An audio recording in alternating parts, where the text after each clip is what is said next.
What up, y'all?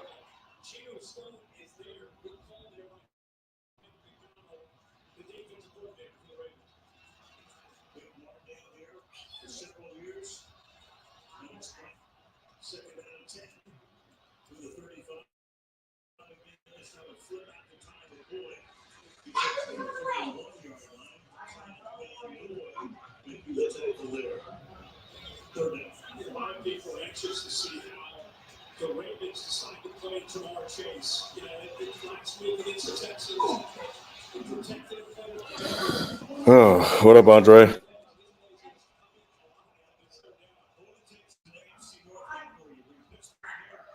What up, OG Blankface? You know, I played the Bengals. What up, Rob? Defense, and I already see they done gave up a touchdown. Mm, mm, mm.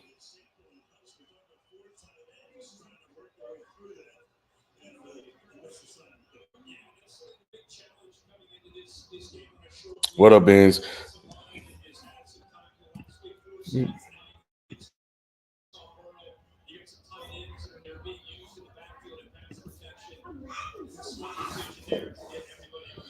Um, Spike will be here.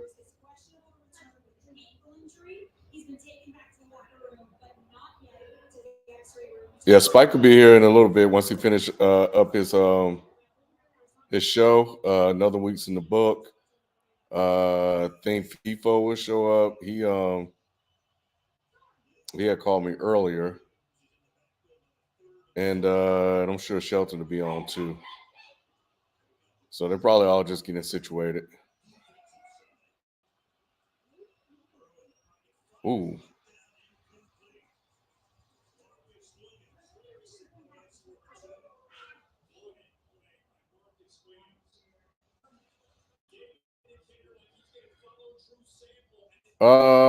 Which one? Which one, Guadalupe?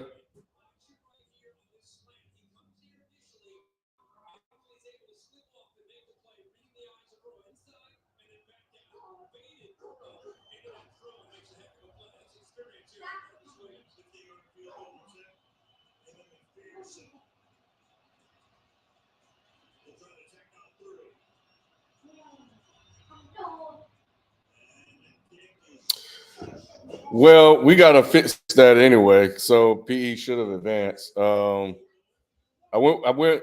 It was tough for me to pick between those two. Um, as much as I love PE, I mean, I talk about them all the time. Uh, I don't know that minstrel show. When I was looking at that track list, there were just so many joints that was just tugging at my heart, man. It was tugging at my heart, loving it. Um, yeah, it was a lot. Oh, I don't know. This thing switched it down. Hold on, let me disconnect it from my phone. My beats. Uh,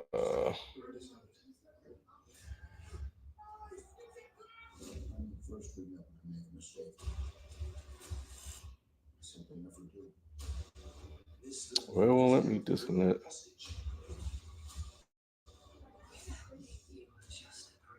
Oh Lord, man, that see. What up, Momo Remy?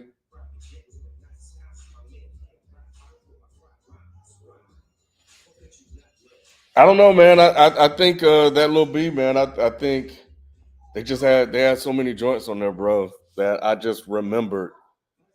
I remember the experience.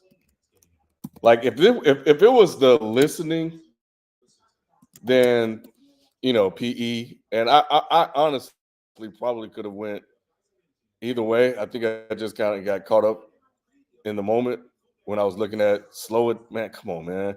It's a beautiful morning. All for you. Loving it. That's a classic joint. Oh man. Man, yeah, slow it down. Man, come on, man. Yeah, that shit's crazy. What up, Marty? Shelton, Spike, and I think FIFA will be dropping by too as well. So they're all just getting situated right now. So I didn't want us to go on late. I'm a no. I looked at the track. I looked at both. I looked at both track lists. I'm looking at them right now. I looked at them both. I know Black Steel in the Hour of Chaos. That Can't Trust It. I think was like I know it got some joints, but I also wasn't. Yeah.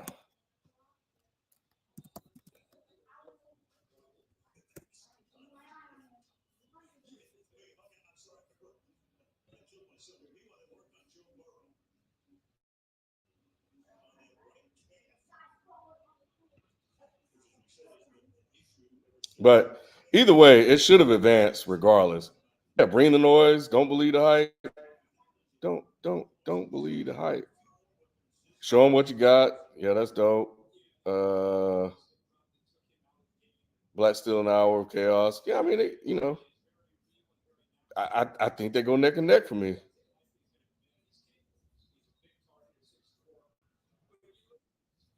Nick might be joining us. I'm not feeling guilty. I believe in my pick, bro. Like I feel comfortable um in selecting the minstrel show. Yeah, I went with. Oh Lord, what is this? I'm glad. I'm so glad Lamar Jackson can't throw Why are you a hater, Ken? because I have Cincinnati's defense, so I gotta hate tonight. Gotcha. They already gave up a touchdown. I don't I'll know what. accept it. He missed about Well, like 2 yards. yeah. That would have been a nice play too, because they weren't expecting that. I'm sure. What up, yo? What? Andre, I got the Herman Miller embodied gaming chair, and yeah, man, I love it. I love it. That I don't experience any fatigue. I don't know what they did or how they did it, but I can sit in that thing all day long. So it but it definitely was worth it. I'm tired of messing around with chairs. So I think if you're looking for one that's also good, that I don't know your budget, but that I got before I got that one. Look at Secret Lab. So they make some really good chairs too. Like I bought one and uh yeah, my wife basically took it from me, so I had to get a new one. So but it's like 3 Secret Lab chairs in here. So and that thing is really, really dope. So it's also really comfortable. And it almost sits, I don't want to say like a bucket seat, but you can lay back and take naps. Like it's really dope. It's really dope.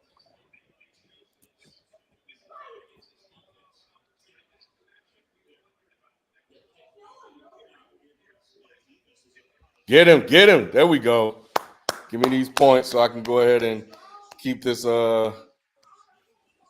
keep this thing running. So I can go ahead and get into the playoffs and win this fantasy football title. It's gonna be dope. I can't wait.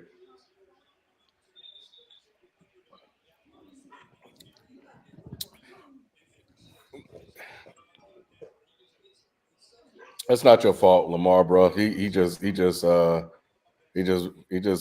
went by him real quick. That's how to be happening in Madden, bro. It's so frustrating. Mark Andrews Yeah. went down with an ankle injury early. Did you see that? Yep. That's something to take note of. Yeah, Momo. Yeah, they're around. Well, when I got the secret labs around here. And shout out to the Dead End Gaming community. Because whenever I need advice, they're on Discord. If you guys need certain type of computer advice or stuff like that, like that's where I went. I went and hollered at them, and they were the ones that put me onto the secret lab chairs. So I just did a lot of looking into it, and but when I got onto them a couple of years ago, I mean you can get them for like 400 something. Now inflation, all these years later, yeah, that 600 is about right. They jumped up. But yeah, the Dead End Gaming Discord, y'all definitely check them out because they be putting me on game for real, for real. Like I'm trying to get a new PC, so they pointed me in a lot of good directions because I'm not in the PC space like that. It's all Apple Mac over here. Same with me, bro. B put me onto a good gaming laptop. I just never pulled the trigger on it yet, but yeah. Oh, recently?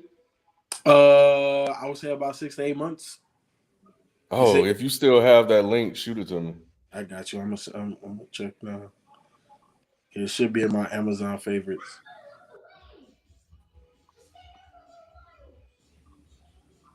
But Momo, that Herman Miller ain't no joke either. Like I had to. Well, I'll spend for some quality shit. So for Devontae, it's not for me. That's all I can say right now because I'm at the house. So just looking, just read between the lines. Presto, I built a PC like over a decade ago, bro. Like it's the funny thing is it's at the studio right now. It's at the studio right now. But I built that thing almost like probably before I met them, before I started working at AT&T with them. So well over 15 something years ago. So and when I was talking to the gaming guys in the Discord, they were like, it's much easier to build them now.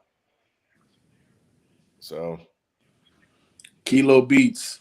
I'm fucking with the Cardo and Larry June. Definitely fucking with it. I really like it. Drake dropping what? Tracy? He better because he's there's struggles for him. Dang, my TV froze. Okay, what's up with your internet, bro? First of all, you've always had internet issues out there. Teams is trash. First of all, so that was a lot of the issues. I just reconfigured my whole system at the house, but I shouldn't have had those internet issues here. But yeah, I mean, I got this fiber thing. So, but so I mean, I shouldn't have these issues that I'm having. So I don't know what's going on. I know Miles in there streaming. The missus in there probably watching something while she work. Kendall's in there streaming. So and then I'm doing this and watching the game. But I pay for the best package. So it normally can handle it. So it probably just needs a reset. So it'll catch up. And then I got all the heroes around here too. So I'm most of them, everybody's hardwired. So I'm on my laptop. So I'm on the Wi-Fi with this. So, but yeah, typically I'm hardwired. Everything else is hardwired. Nah, Kilo, Thursday night games haven't been good. I think this is a good one because of the two teams involved.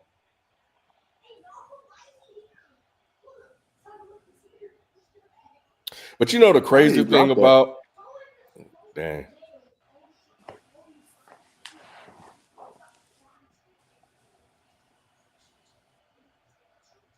What were you saying again? Guadalupe, South Carolina sack. We've I don't know what we're gonna do. I mean, I think we have to do that final round, that final matchup. after it was confirmed on the recount that PE did win the toss. So we'll have to do that final round. Mm-hmm. So we'll yeah, we should all be together Sunday. So I don't know. We'll probably redo it next Wednesday or something like that. We'll figure it out. But yeah, we talked about it earlier today. You know what, Guadalupe? Yeah, you're right. We could just do it on the stream. You're right. Yep, you're right. We could just do it on the live stream Wednesday.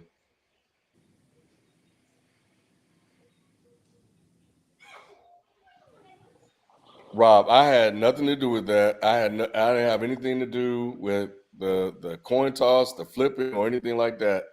That was all Mike. So I think if anything, the takeaway you could look at is Mike's a really fair guy. And that if he really wanted PE to win, he could have done it. So you knew he wasn't cheating. Because people thought, he had did that before. So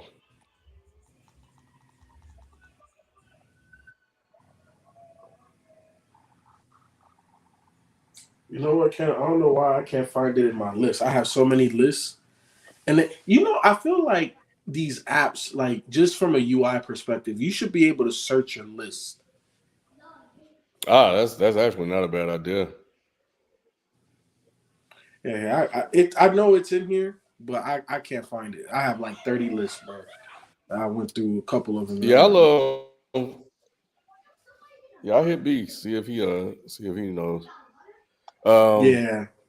But yeah, I have a riddle lot it of lists off. too. You know how busy he is. He knows exactly the one. Mm-hmm. So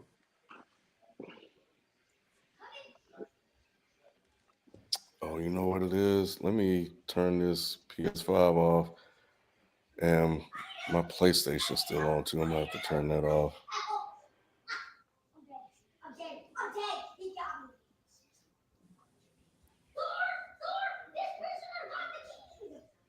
Is that him playing the game?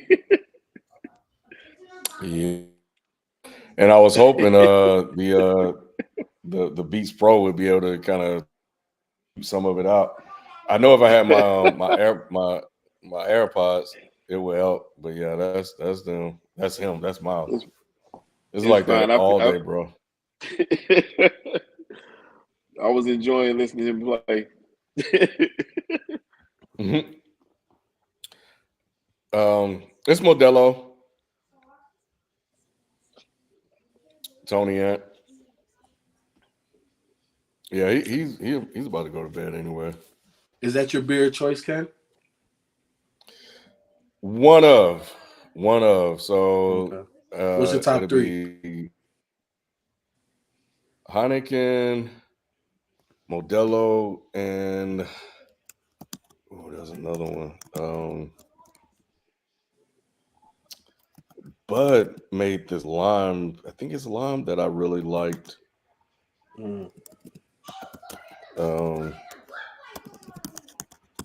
But yeah, definitely Heineken is the go-to. Mess with, but probably Corona. Yeah. Okay. Oh man, I mess with Stella too. Yeah, I would say those are my three: Heineken, Corona, Modelo. I can go with either one of those. When it gets to the Buds and the Coors and stuff, I can't do them.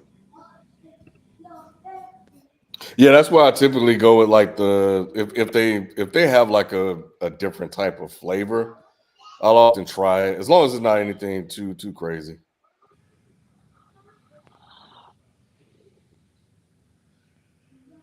Yeah, typically I know the fam typically have Stella around Momo, so yeah, I mess with that one too. But if I'm buying it, it's probably one of those three.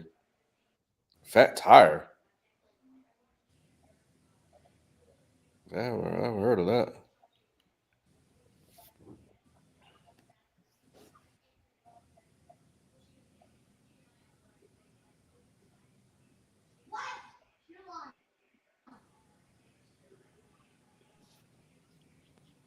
I wonder why. Well, Dobbs got hurt, but it's interesting. Like the Ravens, whenever they have running back problems, they always do. Dang, Mark Andrews out for the rest of the game. Running That's back by crazy. commuting. Yeah. Yeah. Moosehead. I don't know if they sell that in the U.S. Does Lamar get hurt? Some stuff Rob making Yeah. up over there. Lamar's down.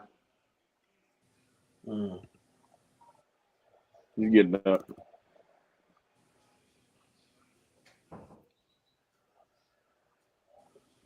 Moosehead does sound unsafe.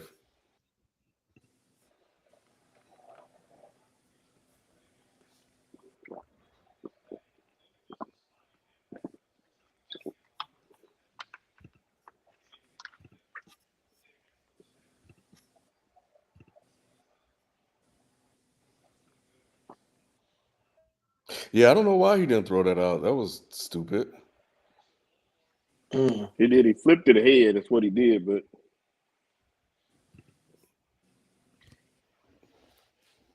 What else, Spike? yo, Bro, are you on a couch chair? Because the back of that, the back of your chair look like it's huge as hell.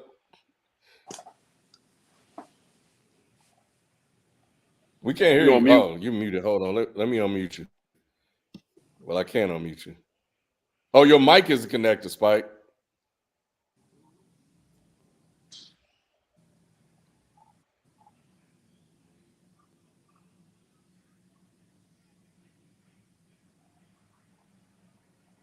Uh-oh. White boy almost got loose.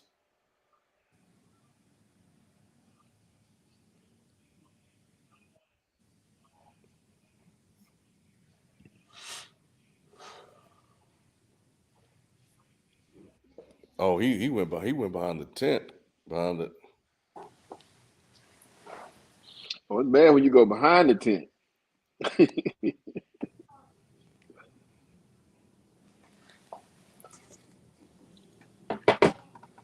Oh. I don't know if I can play tech support. No, you're.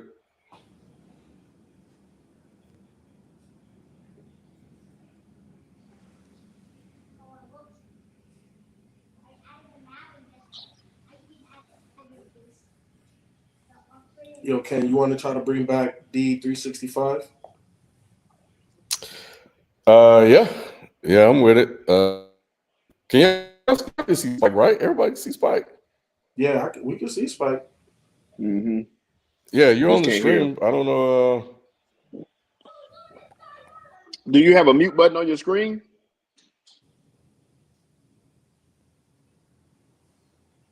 Maybe he talking about Cowboy stuff. That's probably what's wrong. StreamYard's like, nope. Kicked him all the way out. Maybe he said that was the Let me greatest or try something to like that. switch. Okay, let's see here.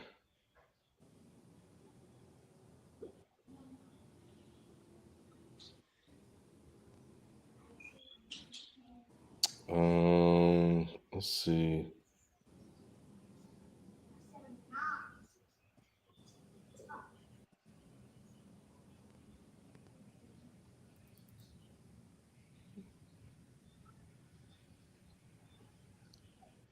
Let me see if I can help Spike here.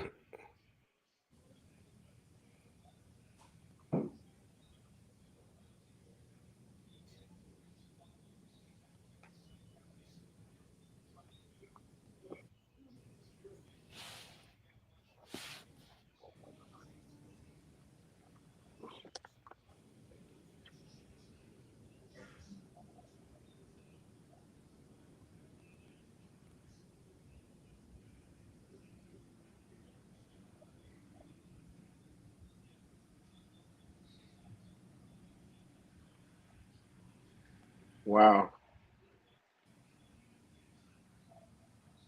Joe Burrow is holding the I think ball I'm too long behind tonight. y'all. Yeah, you Well, are behind a Shutson's little bit. always ahead. I'm gonna delay what I say then. What up, Mello?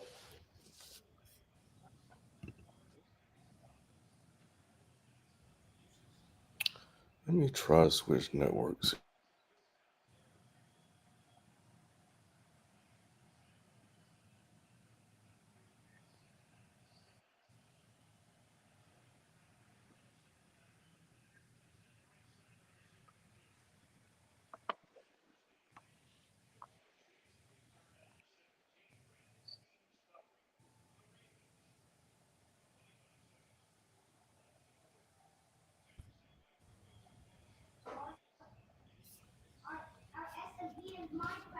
I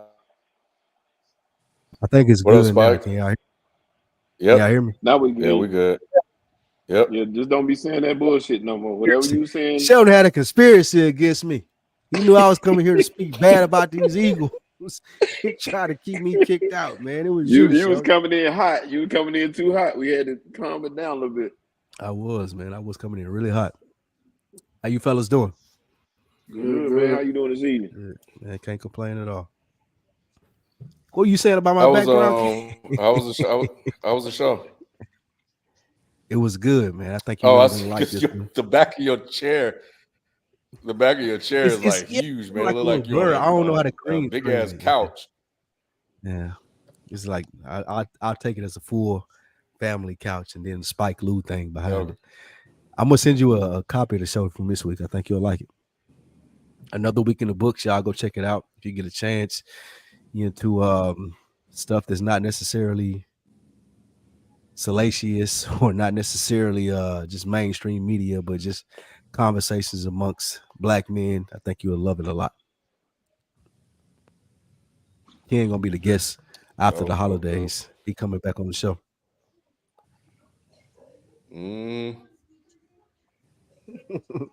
Bringing some fire too. Y'all gonna want to listen to that. I can't wait. You I'm gonna you get got the canceled. highest rated episode.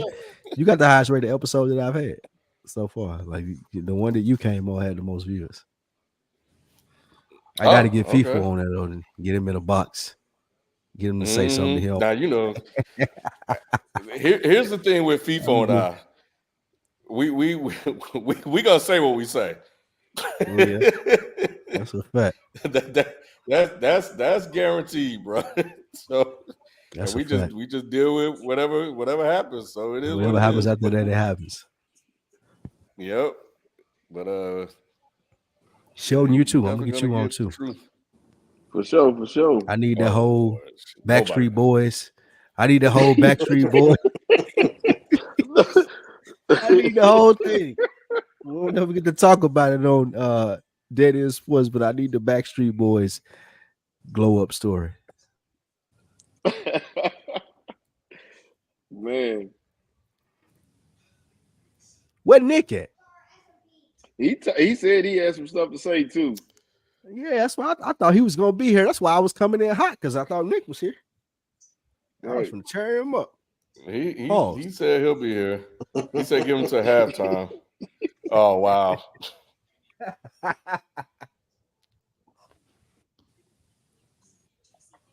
Yeah. He said he'll be on by halftime. Something came up. Cool. So, but you know what I think it is? He's not gonna be here. What he was waiting to see is how this first half was going to turn out. If the Bengals looking good, then we'll see Nick. If this continues on this path that it's on now, because they ain't looking too hot right now. Except defense is okay, but the offense ain't doing nothing. We ain't gonna see Nick. Oh man, something came up. They want to hear that. I had to go through orientation, man. I ain't know. I just started, man. It was late. I ain't know. That's true. I'm gonna keep it a bean at 9 o'clock. I'm gonna keep it a bean. I ain't even know. Oh man, his boys in the words of Nick, they on some goofy shit tonight. I think he'll pop because he sounded like he's been offended by some things said on the show, so he wanted to talking about straightening. So he got some straightening needs to go on. So we'll see. Like we done said anything that's wrong. He missed it. No good. Domino show there. Sorry. Spike, we're a little bit ahead of them, so we might have to hold for a couple ticks and then fell. Gotcha. Don't say nothing. No. Mm-hmm. I'm gonna just turn my TV off and just turn it back on. See if I'm watching it though. What are you watching? Prime. Mm-hmm. Like a tablet, a TV, or a Fire Stick? TV. Yeah, my TV. I'm watching the tablet. I can't believe Rob Costain came up. Did Rob Costa come from? He here? Okay, I can't. I haven't. No. He ain't on. Okay, I got the comments right there. Gotcha. I ain't put comments. I'm send them the link. I have them up now. There you go. Oh, that's somebody in the got chat the right now. light on my basement right now. Yeah, okay. I knew Rob was in there somewhere throwing jokes on people and shit. That's what I was wondering. I got my comments pulled up now. Vivo's werewolf. Yeah, let me hold on. Let me see if Rob can hop in here real quick. Let me go to the post this link on the membership. Hey Spike, your little comment about Rob Washington. About who? Yeah, that one. Ron Washington. I finally posted that clip. Man, look, you smoke crack, don't you?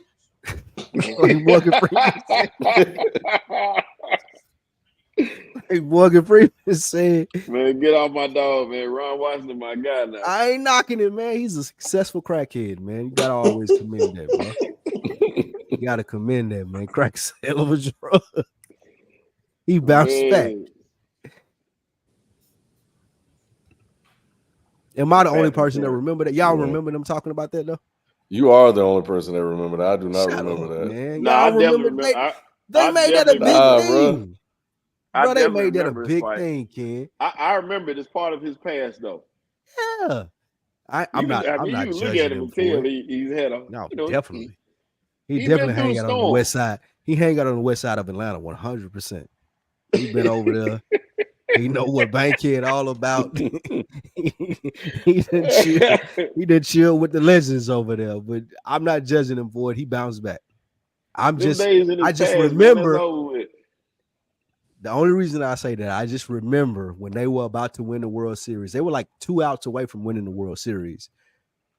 When, again, I'm not making this racial, so I say this too. They had another crackhead, Josh Hamilton, that was leading their team. And they almost won the World Series. And he relapsed. I don't know what Ron Washington did, but they lost the World Series. So it was 2 crackheads on that team that almost got a World Series for the Rays. Former Marty said the young folks didn't even know though. Ron Washington left that stuff alone. They man. Didn't. Okay, Marty and McFly didn't know. I ain't trying to tear down a black man. The ghost of Nicholas Duce. I'm just remembering and giving him credit for how far he's came. I respect him. Hey, Lamar back. Yeah, he back out there. Man, I'm starting to think Bateman had a step on him, but that was just a good play. Yeah, that was a hell of a play.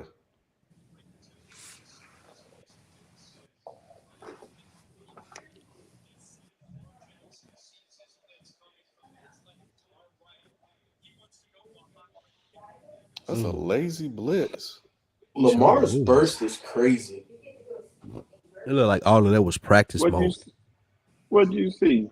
People, I didn't see it on that one. He ain't been running like that to me. Like something seemed a little off to him with him too to me. For him to even get past the line of scrimmage on that, just for how he could go from 0 to as quick as he is. Obviously, they closed down on him, but he always just looks like the most explosive athlete on the field. Bro, my internet is tripping. His separation doesn't seem as explosive to me as it once was. I'm not. He is slowing down though, Shelton. I was gonna DMX say maybe is number one. Marty McFly. DMX is number 1 most successful crackhead. Easily.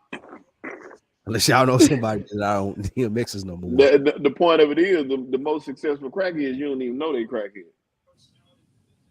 That's a good point. DMX, Whitney Houston, Bobby Brown. I would say it's the top three. Them the most successful known crackheads. That's the top three right there. Damn, that's elite, bro. You throw one more in there, you got a Mount Rushmore. Yeah. Bobby was the fourth one. You remember Bobby dropped the crack on the stage? Who the fourth one is, Ken? I'm thinking. No, Amy. What's her name? Amy Winehouse. Amy Winehouse. Amy Winehouse. It was alcohol that killed her. She gone, bro. Yeah, it was alcohol that killed her. I think it was alcohol. Like she. I thought it was. Yeah, I think it was alcohol. Robert Downey Jr. is a good one. He went from a crackhead to. Yeah, he went from a crackhead to and Charlie Sheen. Charlie Sheen a good one too. Charlie Sheen is another good one. Yeah. Charlie Sheen is an amazing one. Amazing.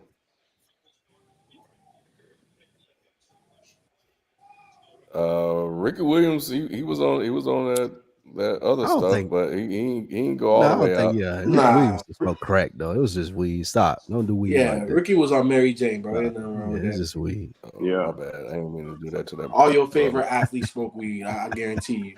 Facts. Don't even trip.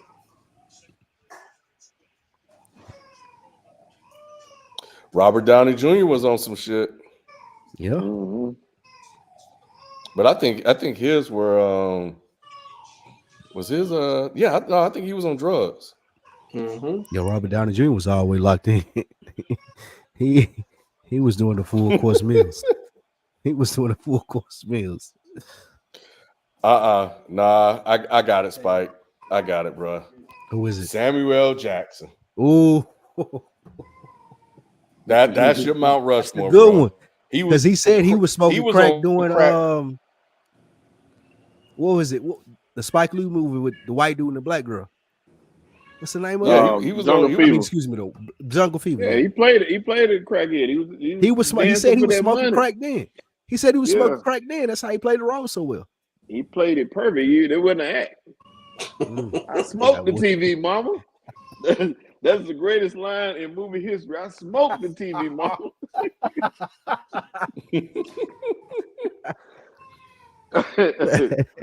Gator, that was his name, Gator. Ooh, Spike, I got another one, bro.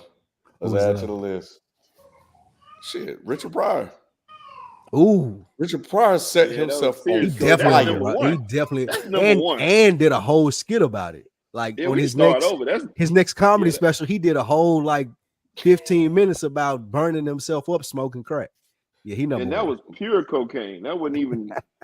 That was freebase. That wasn't even crack. That was freebase. Yeah. Man. That's crazy. One. Yeah, that's Richard Pryor, Ron Washington. Ron Washington don't even make that list. Well, it's tricky. He got to win. He got to win a title. He got to win a World Series. Yeah, if he had won a World Series, then he could have made the list. I promise you, this is the only sports show discussing that. If Ron Washington win the title, he on the Hall of Fame of crack smokers. I'm just glad he made it out. Ron Washington made it out, and he's been an influence to the Braves. The Braves organization is gonna miss you, Ron Washington. I know it's a setup though.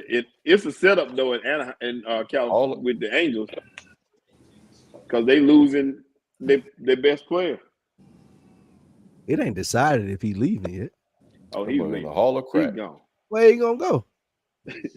he can go to. Ain't nobody gonna pay him. I don't think anybody's gonna pay him because he can't pitch next season. He got to have Tommy John surgery. Yeah, they still pay him. He'll get. You think so? He'll bring the fans. Yeah, because he'll still bring the fans in. It's more, we look at sport for sport, but then you got to think about it. How many fans he's bringing with him? You got to think about when y'all being was in Houston. You had a whole country watching Houston basketball games. So the amount of revenue he generates is way more than anything else. So you definitely put him on your team. You want him for that alone. He's worth it. Yeah, but I'm asking next season, if you're a big league team and you I want to sign Shohei Ohtani for pitching and hitting, but he can't pitch next season, would you 600 give him million. 6? Really? 600.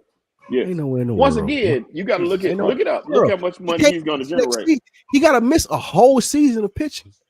It don't matter. He's going to be hitting, and he's going to be hitting home runs in your stadium, and all of his whole country is going to be watching overnight. They'll all be watching. They'll all buy the jersey. Regardless, he's going to generate so much money. We can't even look at it from just the baseball aspect. We got to look at it from the financial, because that's what these owners are looking at. They're looking at the black and white and what he brings to the table. And for that, it's worth it. I don't think so. I think he's going to be back with the Angels. Bro. Because I don't know if I could pay that much, bro. $600 million. Yeah. Look it up. I looked it up one time, what he generates. Let me look it up again and see what it shows.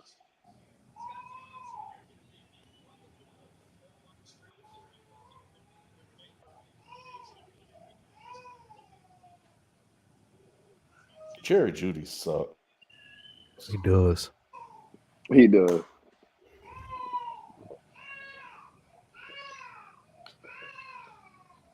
He's a jag. That's what he's called. Yep. Good catch. That's a beautiful catch. Great pass. The catch was even better because he set him up for failure with that pass, because he could have got knocked out.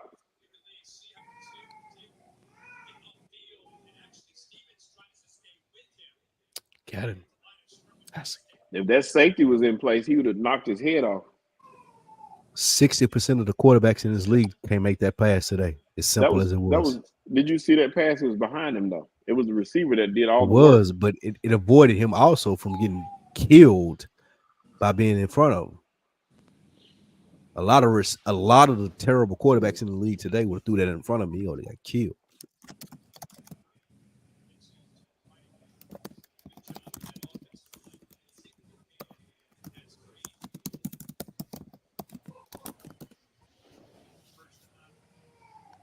Oh, got him. It's a good play call. Oh, they behind us. I forgot. Yeah, it was. Yeah. I mean, I might have to switch to my damn iPad.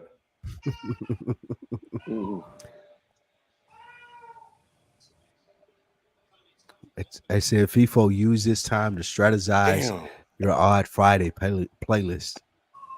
I'm gonna be in the building tomorrow. I'm making plans to come up there. What is it? What is it for tomorrow? Michael Jackson and Prince. Ooh, oh man, come on, FIFO. I might pull up too, Ken. Who are you, FIFO? Huh? Who you got? Who are you? I got Mike. You got Mike, FIFO. Hey, FIFO. Hey, look, I grew up on Mike. This is the first artist I ain't gonna lie though. Be a music dude. He should have Prince though. He should be able to contest you with Mike. Yeah, you got some layup, but FIFO, don't go by what you like. Stick to the game plan. You can't lose with MJ. It's gonna take a lot for you to lose with Michael Jackson, bro. Look, there's obvious choices, bro. Like, you know what I'm saying? There's obvious choices. I can't wait till I get back up there for my last time. Prince I owe you a W. Prince got some bangers though. Prince got bangers. When you think about it, Mike got the banger. Like the Prince got like more. Prince got bangers too, but Mike got just Mike is just Mike got the shit that gets you the votes. Yeah. Thanks. You might have to even dance a little bit, FIFO. You might have to dance a little bit. I ain't dancing.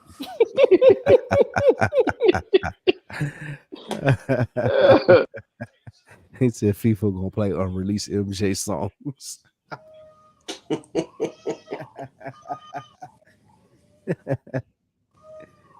Oh. Let me see what we're looking at here. What would I do if I had? I just hit Siri. 10-7.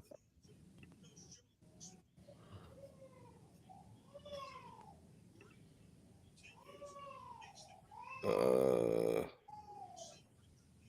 yeah. There's one I can. Two. How many unbeatable songs you think Prince got? Whew.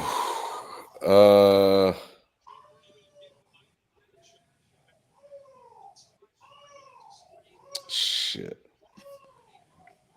See, the thing is, Prince got these slow jams that are really tough. Purple Rain. I may got Purple Rain is definitely one that's unbeatable. Mm-hmm. And I might. Yeah, I don't know, bro. Diamonds and Pearls. I think that might be the only one. Diamonds That and might be Pearls. the only one. That's not unbeatable. You can do Little Red Corvette, maybe. Well, no, it just depends. Little Red Corvette should be 1999. But I would say that right there alone for Michael Rock with you. You can't beat that. You can't beat Rock. You can't beat that. Like anyone knows that as soon as that comes on 30 seconds in, like nobody's beating that. Right. Nah, I can beat that, bro. You ain't beating this? Beat that with Prince? Come on, King. Yeah, I could probably beat that. Like, that's unbeatable. That's beatable. That's easy. Nah, that's Thriller's beatable. Thriller's beatable. Billie Jean is beatable. Thriller. That shit old, bro. Shit old and wore out. You must got some Prince. You must have got some Prince records I ain't never heard. Remember the time? You must got some exclusive Prince shit that he sent you before he died. Nah, bro. Nah, I can take that one out. Nah. Woo, that's a jam right there. Since you saying that now, I may pull up right. Since you saying that, because I can't This wait unbeatable. to hear. I can't wait to see your reaction to what B plays. Oh man, I'm. When Doves Cry is a good one. That's damn near unbeatable. When Doves Cry is damn near unbeatables, bro. Oh yeah, When Doves Cry is my one. Yeah, Doves Cry, come on. I'm not shading Sade. I just keep it real. That's all.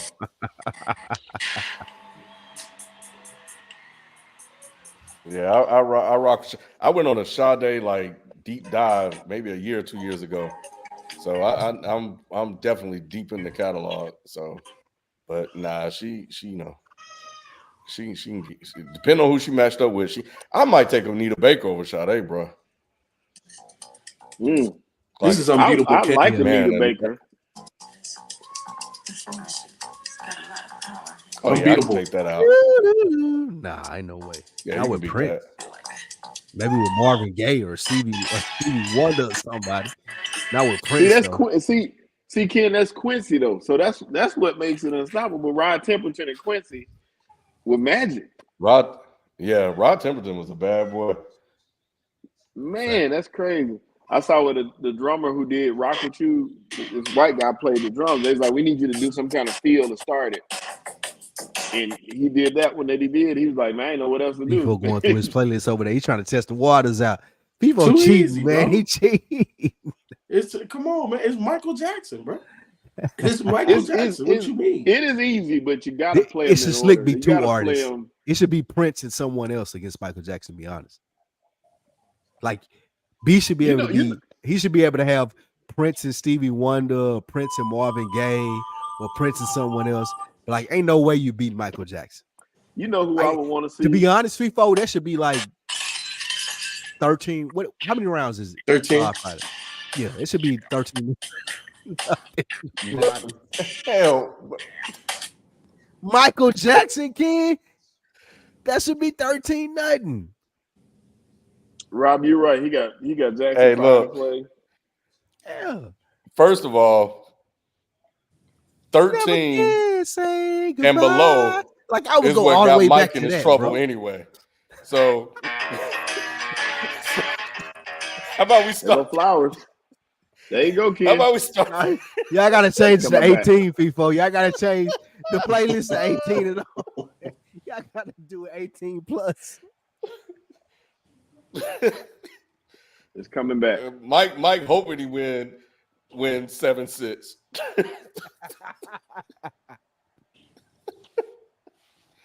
Dang, Zay Flowers. He was supposed to be good this year, but he out of here. God dang it. Thank you, Keaton right Mitchell, for the block in the back. Make change. Yep, come on back. Bring it back. That was a beautiful play, too.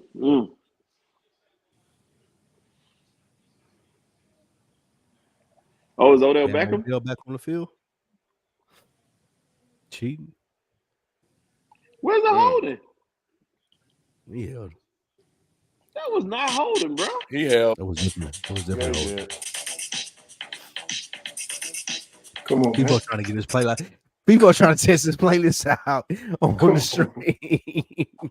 Come on, man. He's on down the road. Come on. I was thinking about that. That's what I was thinking. I was one of thinking Michael's favorite songs, bro. Mine is "You Can't Win," but I know he can't do that one. Is Joe Burrow going to the locker room? Nah. Oh, he is. CD, you haven't won a game, bro. You 0-10 in y'all fantasy league. Jesus Christ. Yeah, that's ooh. It is. Yeah, oh shit! Did I put it in the wrong one? I could have sworn. Hold on, let me check. Get Rob in here, man. He's been joking on my fits for the last 3 weeks. Y'all just dropped in Discord. Rob been joking on my fits the last 3 weeks.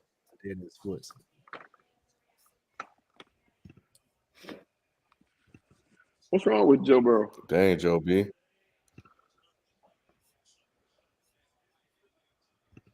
Let me see here. Nick said he on his way. Of course, since the Bengals are winning. Mm-hmm. Or still in the game.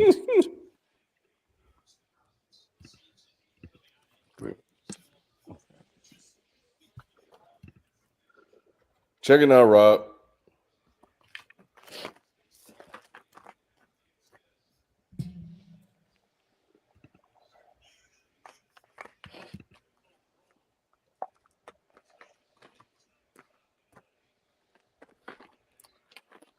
Oh, they stopped playing because of Lords of the Gridiron and somebody else is actually seems to is having a really good season, but it ain't gonna really mean anything once I once I get in the playoffs, because we're gonna be rocking and rolling by then. Oh, they got somebody warming up. What the hell? Yeah, he must be having like some concussion problems or something. They said from a hit. And his hand was it his hand? We finally or get a chance to see Lamar.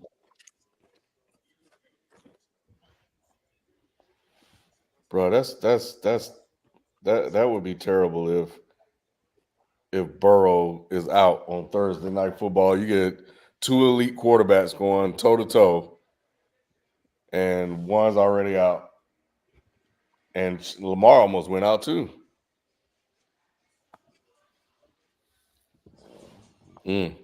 Now I need Burrow to play. I need Burrow to finish the season. I need all this. I don't want it. Yep. I don't want it to be. And we have another season of they coach getting away with, Joe Burrow was hurt. We couldn't, nah. I don't want no excuse. Done to get out of here, bro.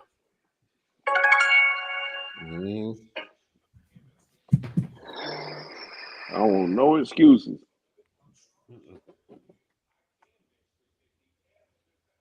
Yeah, Mark Andrews went out. You finally got a marquee matchup, and this is what you get. Yeah, I'm expecting a lot more. The crazy thing about Thursday Night Football is, as bad as the games are and as bad as people complain, people still show their ass up to watch. Yeah. Oh, Lord. The NFL is independent. Yeah. Here we go, y'all. We got the kidnapper. Top of the evening, gentlemen. Man. What up, Rob? Nicholas Duce. Not quite. Oh, that's Rob. Not I quite. thought that was Rob. Yeah, I thought that Not was quite. Nick. Nick just texted me and said he was going to jump on. You need to fix your glasses. Look, I know Nick. They do look Well, alike. first of all, it's dark, Nick so a we little can't darker really than you. see It you. ain't that dark. I don't really see you. It's definitely He dark in thought there, you were Rob. Nick. You I know look Nick like is black, Nick. but he ain't that black. That's some racist power. Yeah, you took the words right out of my mouth. I said, man, you look like Nick as dark as you was right there. It couldn't have been Rob. I'm not laughing at that, by the way. Spike saw a shadow, hilarious, and bro. he immediately thought it was Nick. The screen was blank. I said, that's gotta be Nick. Ain't no way there's nobody else but Nick. I didn't laugh at that, by the way. That's hilarious, man. You chuckled, Rob. I heard you. No. You can't tell. You did, Rob. Going in the minute, you chuckled. No. See, you can't tell. I heard the chuckle. Oh, that's Oh funny. my God, damn, man, Spike. Nick Rob Costa. Yeah. Man. I'm gonna start calling I'm with you the Nick ghost Rob of Nicholas. Costa. Yeah, the ghost of Nicholas, right, man. That was Oh, racist as hell, bro. That was. Oh man. Funny as Why is hell, it the man? white guy gets on the comments start getting racist? This is crazy. That's how it go, man. That's it. And it's not even the white guy making them. Shit. You just gotta be there to deal with it, right? Look at all the time he has. God, dog. They call him Nicholas Champagne. He said, "Rest, Rob."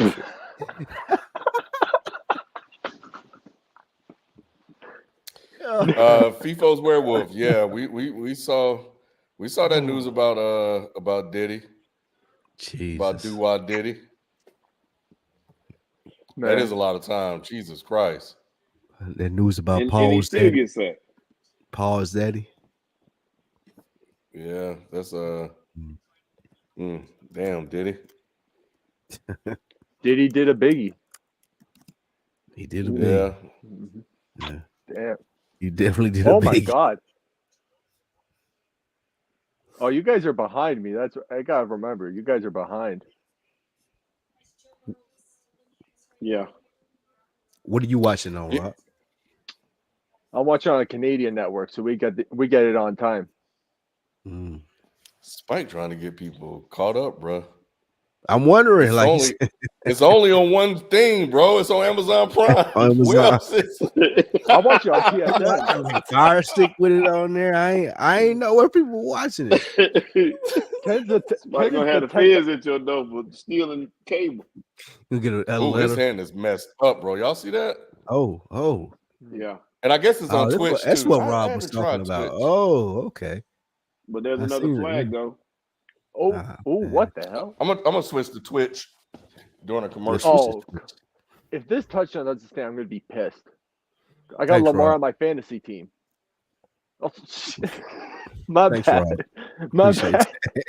Appreciate you blowing My bad. the trailers like that for us. It's reactionary.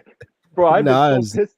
I've been so pissed at Lamar all year for this fantasy team thing. It's not Lamar's fault, but It stands. him on my fantasy team is horrible. Yeah, I could bet.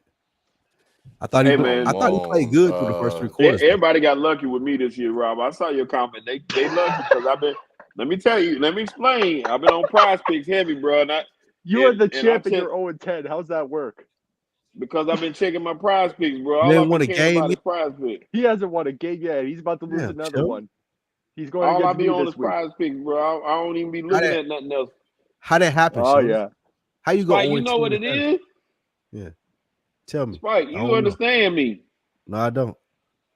We get on the app, we get on the gaming apps, and don't be worried about. I forget about fantasy. I'll be checking. So you got Prize Picks and all the other stuff. Yeah, the betting stuff, the Prize money Picks stuff. Mania in front of that, ruined me.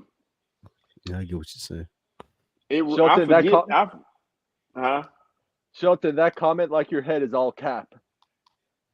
That's funny. It's true, man. It's true. Because I'm losing in 3 leagues right now, and I'm doing. It's crazy. I got the trophies right there. Like the ghost of Nicholas, like the ghost of Nicholas Duce said, 0-10 is crazy though, bro. You gotta not be trying to go 0-10. Johnson got a 3-peat of terribleness. That's what he's saying. Yeah, 0-10 is man. I forget to adjust my lineups and everything. I'd be like, man, people be in. I had. You deserve to be 0-10 then. I did. You one of them. You one of those people like, oh yeah, he deserved to be 0-10. I told you I've been on prospects so hard I forget to even look. I had Austin Eckler playing through that whole injury, and a couple of people I was like, man, I forget. I just keep forgetting to go look at it. I used to be on. I'm with the comments.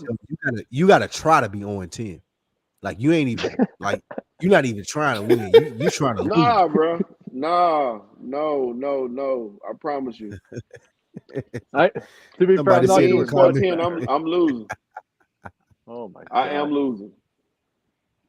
But even your team, it doesn't even matter what you did, Shelton. You got your best starting running back right now is Miles Sanders. That's what I'm saying. That's crazy. But you drafted Miles Sanders, bro. I was going to say, when we had this big debate on Dead End Sports about Shelton taking Miles Sanders in the top 5 of running back. Yes, over Derrick Henry. And I still say I still say at the time. At the time, he had more touchdowns. You're wrong. Obviously, you're wrong based off your fantasy scores now. No, clearly says that you're wrong. Like we try to tell you back then on Dead End Sports, you try to debate us, and now the stats are showing you're wrong. No, this is a totally different year. Top 5 were awful last year. And Nick said let him in the room. No, my top 5 was spot on. How could he not be when he was the number 4 ranked runner last year? How could he not be in the top 5? You're wrong, bro. You're wrong. You're wrong. You're wrong. Yeah, we hear you. What's going on? You okay? Don't hit us with no what's going on. Y'all down 10-14. Y'all about to be out of the playoffs. They just scored. And you trying to act like we've been talking bad about you on the show. Don't hit us with no what's going on. Let me get my note. Well, I remember my notes. I'm glad FIFO here. I got my notes. Hell yeah.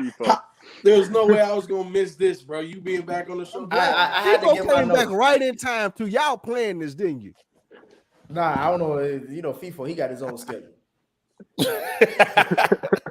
Hey, I'm glad to see you, Nick. It's been a long time, but I miss you. Yeah, I've still been tuning in. I've still been hearing.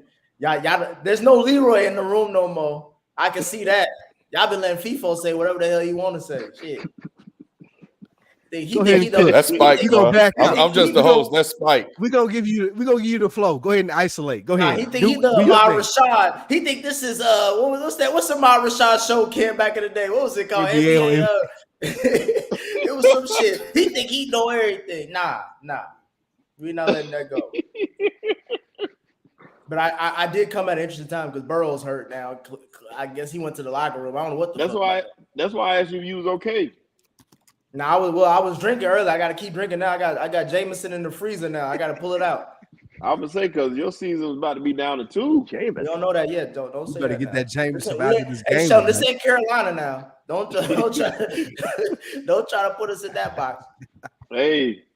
I don't even know why you put that hoodie on today, my boy. It was on the top of the pile. Oh, okay. What hoodie? I'm talking about him. Oh, Rob, I didn't see that. Yeah. Well, Rob got on. I can't even see it so dark over there. I thought Rob was you early. Nick, he thought Rob was you. Spike, I think you need glasses, bro. I think you need glasses, Spike. Spike talked to Rob for that's how dark it was over there where Rob was at. I thought he was you. For a whole 7 minutes before he realized it wasn't you. I said, damn, Spike. Nick with us now. What's up, Nick? Tell us what you think about the Bengals. It's Rob, dog. Shit, Spike. Bengals gonna be all right. All right, you know what I'm saying? It's over. It's over, bro. We was 5-4 the last 2 seasons. We went to the AFC Championship. Man, listen, it's over, bro. It's over. You can't. You comeback kids. It's over with. It's over, with, bro. All I'm saying is, if we win this game, FIFA got to take Zach Taylor off the damn hot seat. Ain't no point. Zach Taylor's on the hot seat, bro.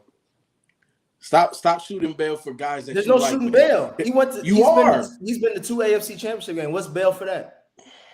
I'm asking. I'm just saying, like, what coach has been back-to-back title games? Name me all the coaches that have been to back-to-back title games the last 3 seasons. Let me ask you: do you think it's because of Zach Taylor?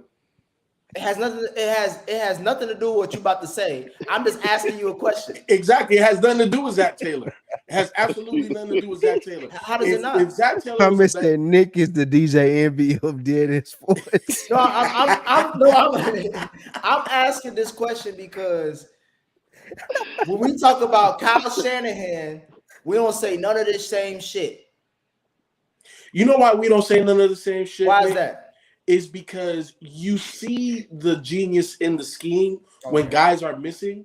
So when the offense couldn't score for 3 weeks straight, what was the genius in that? Are you gonna let me speak? Are you gonna listen? Or you gonna? You had about 3 episodes. You had 3 weeks to talk, nigga. This is my time. You let me know what you gonna do. Go ahead. When you watch Kyle Shanahan, you understand that the offense is because of him. The way that he puts guys in position, that's his scheme. Look at McCaffrey; he's leading the league in rushing yards. You know what I'm saying? You look at Debo, you look at George Kittle, you see how they're being utilized. It's like, I bet. Obviously, the roster construction as well, that's a lot of John Lynch. But when you look at Zach Taylor and these Bengals, they have had question marks in certain areas, and they haven't addressed them. They look inept at times. They don't look like they have an identity. Everything goes on on the greatness of Joe Burrow. And when you have an opportunity to legit win the Super Bowl, when you can legitimately compete and win the Super Bowl, it's on the head coach about how it looks. We talk about Mike Tomlin all the time, right? Where, bro, he's getting outgained, but they're winning. They have the same record as your guys right now. That's not a good look, bro. That's not a good look. I understand that they made it to the AFC Championship game again, riding the back of Joe Burrow. Zach Taylor has nothing to do with that. What has, to me, the whole point of me bringing up Kyle Shanahan, right, is because we've talked about his greatness, but his greatness has led him to the same results as Zach Taylor, which is why I asked, what is the difference? And I just explained it to you. So you're saying schematic. Where was the schematics in the Cleveland game? Where was the schematics in the Bengals game? It's the same roster, right? It's the same coach. Nick. I'm asking you though. Nick, and I'm answering you. So you're gonna point out 2 games versus Shanahan's entire career in San Francisco. I didn't say that. So there's gonna be, at the end of the day, these are all humans that are playing here. These are all humans that are GMing, coaching, playing, all of that. They're gonna have off games. But 3 weeks in a row? Kyle Shanahan's scheme has looked superior to his contemporaries consistently. No, it didn't. Zach Taylor, what the Bengals do, it looks like it's not sustainable. And when it comes down to it, he doesn't put his guys in the best position. My point is, no head coach without a franchise QB looks like shit, i.e. Belichick. I.e. Doug Peterson. If we want to keep it a bean, you in these beans. I'm just saying. You in these beans. It's giving you gas, man. You got to give it up. You was all right till you got to the Doug Peterson. I'm saying this. I was with you, Nick. I'm saying this. When we talk about head coaches, it's always paired with a franchise QB. There's no head coach that wins without a franchise QB. Doug Peterson did with Nick Foles, but that was one season. We can do the same thing with Trent Dilfer and the Ravens. That's one-offs. Those are one-offs. Okay. But when you're talking about consistency, no. Go hand in hand. Carson Wentz had an MVP season with Doug Peterson that season. Did he win a Super? He just happened to get hurt. He just happened to get hurt, bro. He can't help that. Bruh, he's happened to get hurt. Carson Wentz win a Super Bowl with Doug Peterson? He was hurt. I'm asking, did Carson Wentz win a Super Bowl with Doug Peterson? He was hurt. No, he did not. Did he ever? Yeah, he wasn't did. hurt. He wasn't hurt. Yeah, he wasn't hurt. He wasn't hurt won. for the whole time he was in Philly, was he? Shelton, was Carson Wentz hurt the whole time he was in Philly? Nah. Did they get? Did it even after that quote unquote? Because to me, lying them, Shelton. No, yes, he was. Lou, you can't say you had an MVP season if you didn't win MVP. Let's get that out the way now. Let's get that out the way now. Now, moving forward, did Carson Wentz ever sniff a Super Bowl, let alone a title game after that injury season? Nick, no. I just need you to answer this one question. What's the question? Do you think that Kyle Shanahan's team would be better with Joe Burrow versus Brock Purdy? And what do you think Zach Taylor will look like with Purdy? I think I'm gonna answer your question. Without a franchise QB like Joe Burrow, neither coach is winning anything.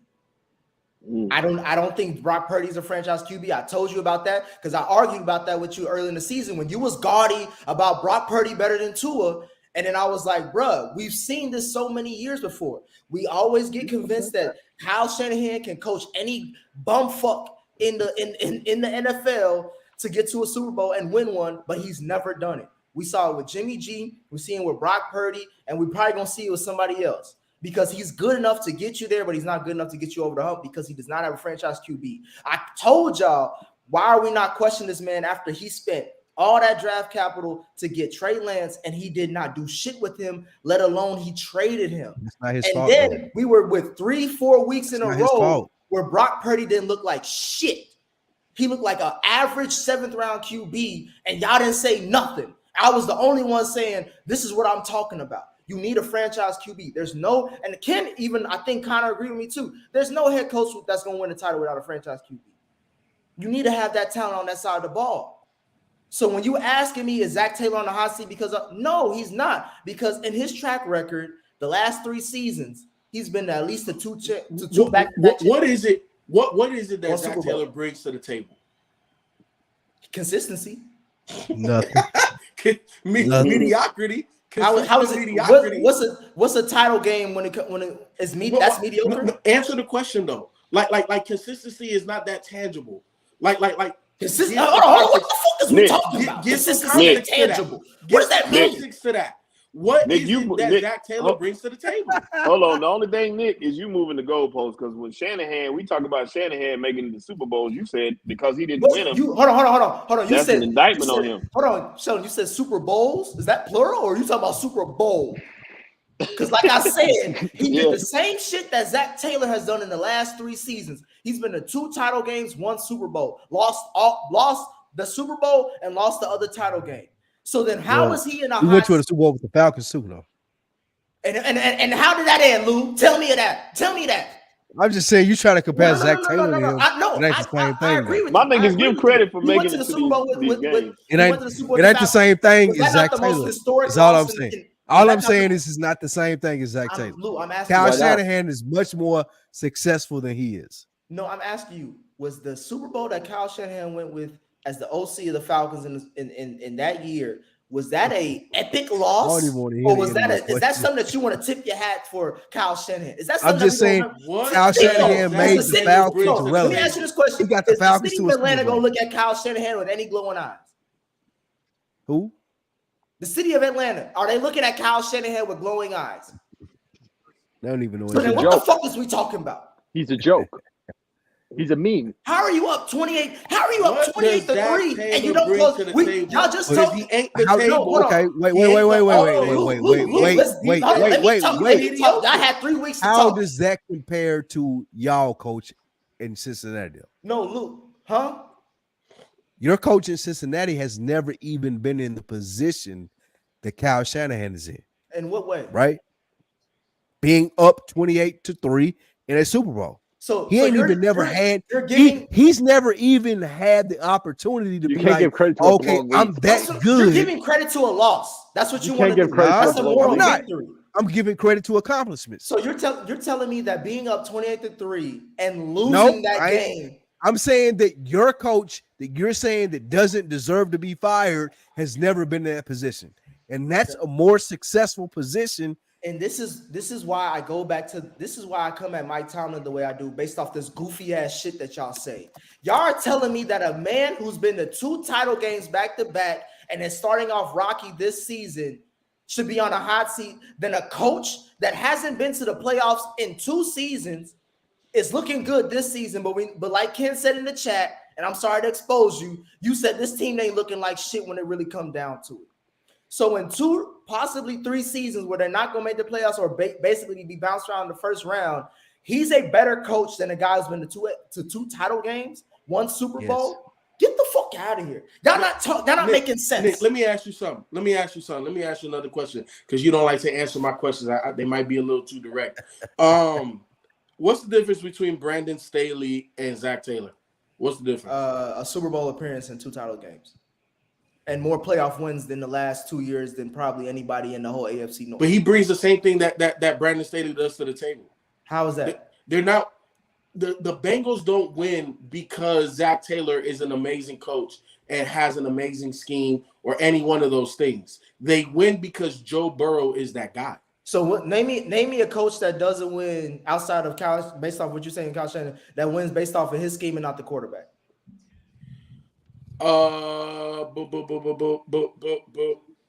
Andy Reid. Get the fuck.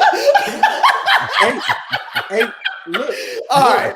Okay. Before can we move on to the next subject? So what you got to ask me? Let's talk about something else. Before Pat Mahomes, there was a guy named Alex Smith that he won with. That was what did he win? What did he win? What did he win? What did he win? Tell me what he won, FIFA. The same amount of playoff games as your boy Zach Taylor. You talking about when he lost to the Tennessee Titans with Marcus Mariota? Shelton, do you remember that? Do you remember when they lost at home to Marcus Mariota? When he threw a touchdown to himself? With Donovan McNabb. Fuck out of here, bro. Y'all just talking shit, man. Andy, really just talking shit. So what you're telling me that Zach Taylor is as good as Andy Reid? No, I didn't say that at all. Okay, so then what you saying? Because again, I'm asking you directly, what does Zach Taylor bring to the table? I told you consistency, and you laughed that off. Quantify that. Quantify what consistency means. So the offense has been consistent? No, they've been inconsistent. Has the defense been consistent? No, they've been pretty inconsistent. So what is it that they bring that he brings directly? Add some context to consistency. When Zach Taylor got to the Bengals, so he's been with the Bengals for the last about 3-4 years, maybe a little bit more than that. He changed the culture in Cincinnati to being, once Joe Burrow got drafted, to being the bottom of the NFL. So what's their identity? If he takes the culture, what's the identity? The identity is championship caliber football. That's bull. How's that? Rob, I see you raising your hand, bro. What's good? Interject. So I just wanted to, in terms of the consistency that Nick is talking about, the Bengals over the last couple of years, particularly in the playoffs, they never look too small for the moment. So that can sort of be a prop to Zach Taylor. You know what I mean? Because it's not just Joe Burrow. It's the defense plays well, too. They don't commit stupid penalties like during the Marvin Lewis era where they would commit dumb penalties and that would kick them out of the playoffs. With Zach Taylor, they're not really doing that. They're putting themselves in a chance to win these playoff games. And more often than not, over the last 2 years, they've done it. So that's the consistency I think that Nick is talking about, and that's what makes Zach Taylor a good coach. A good coach doesn't necessarily have to have amazing scheme. Sometimes you just need to be able to fan the flames of whatever's coming. And I think Zach Taylor does a decent enough job of that. I don't think he's an elite coach or anything like that, but to put him on the hot seat, nah. Unless things collapse this season and next season. Next season, we can have this conversation if the Bengals collapse this year. But this season, no. You got to give them the benefit of the doubt if they struggle this season. If Bill Belichick, it's insane that you're saying he's on a hotter seat than Bill Belichick. It's insane that you're saying that he's on a hotter seat than Brandon, or as the same hot as Brandon Staley. It's insane for you to say that someone like, who else is in Arthur Smith on the hot seat too. Like it's insane for you to say he's in the same realm as those head coaches. It's really insane. If y'all don't make the playoffs, it's not insane. I could argue that the Niners may not win their division. You tripping? They are. Is that not an argument? Sheldon, am I wrong? Seattle's got a better quarterback. That's absolutely right. Are they tied right now? Nah. If the Seattle Seahawks win the division, does that not say anything about Kyle Shanahan? Because I got the stats in the Google Doc. We all picked the 49ers to win that division. And I told you at the beginning of the season, I asked you, I was like, FIFO, is this a Super Bowl or bust team? And you said yes. Mm-hmm. So if they don't win the division, that's more than likely mean that they don't have home field advantage, which means they got to go on the road. Do you trust Brock Purdy to win on the road? Hey, look, at the end of the day, the best team sometimes has to win on the road on the way to a championship. So the Bengals have proven what on the road? look, Nick. At the end of the day, you asked me a question. You asked me all these questions. I think they could win the division, and even if they don't win the division, they could win on the road. You know why? Because they run the ball better than any other team, and we also know that they play defense. Defense travels, bro. Defense travels, and the run game travels. And we know schematically that he's going to have an A1 game plan going into the game. So at the end of the day, I'm not guaranteeing that they're going to win a road game, but what I'm saying is they're going to be one of the best prepared teams to win a road game because the two things that they do best, travels. That's true, but I don't trust Flop Purdy on the road. I don't trust Flop Purdy at home. Nick, on another note, these pass interference penalties are killing the Bengals tonight. Well, they're going after the rookie. I know I wasn't. I don't see how that's a pass interference. I don't agree with it. It's been a couple of them like this. They're going after and they're at home, so I'm not surprised. You compare your coach to Bill Belichick, Nick? No. I'm saying that it's insane to say Zach Taylor's on a hotter seat than Bill Belichick. Why? Because Bill Belichick got 6 Super Bowls. Bill has 6 Super Bowls, but in the last 4 or 5 years, who has had more success with their team? Hey man, them boys is like 2-5 right now. Nick, you're making a valid point though. You make a valid point because Lou, I'm not saying Zach Taylor is better than Bill Belichick, but for the track record, if we're going after the last few years, is what FIFO's talking about. FIFO's been on Zach Taylor's head ever since he probably been the head coach of the Bengals. He think he been shitball, which makes no sense because he's been to a Super Bowl and 2 back-to-back title games. Bill Belichick in that same time, which is why people are coming for his head right now. I don't agree with it, but the media has said that it may be time for Belichick to move on in New England and go somewhere else. Yep. And which means he's on the hot seat, correct? My thing is to say that Zach Taylor is on the hot seat will basically be saying that Bill Belichick should be fired at this point. It's the same reason. You're making valid points to me, and the reason why I agree with you. Wait, Sheldon. I don't think that's a valid point because Bill Belichick has proven that he can win. So if you're going to use that, Taylor, wait. Zach Taylor has never proven, even with the great quarterback who we all agree that Joe Burrow is, he ain't won a Super Bowl. Bill Belichick got 6. But he hasn't won one in how long? Huh? How long has it been since he won one? Great point. However, Zach Taylor has never won one. And Lou, I asked you this. When's the last time Bill Belichick won a playoff game? Yeah. When's the last? How many Super Bowls has he won without Tom Brady?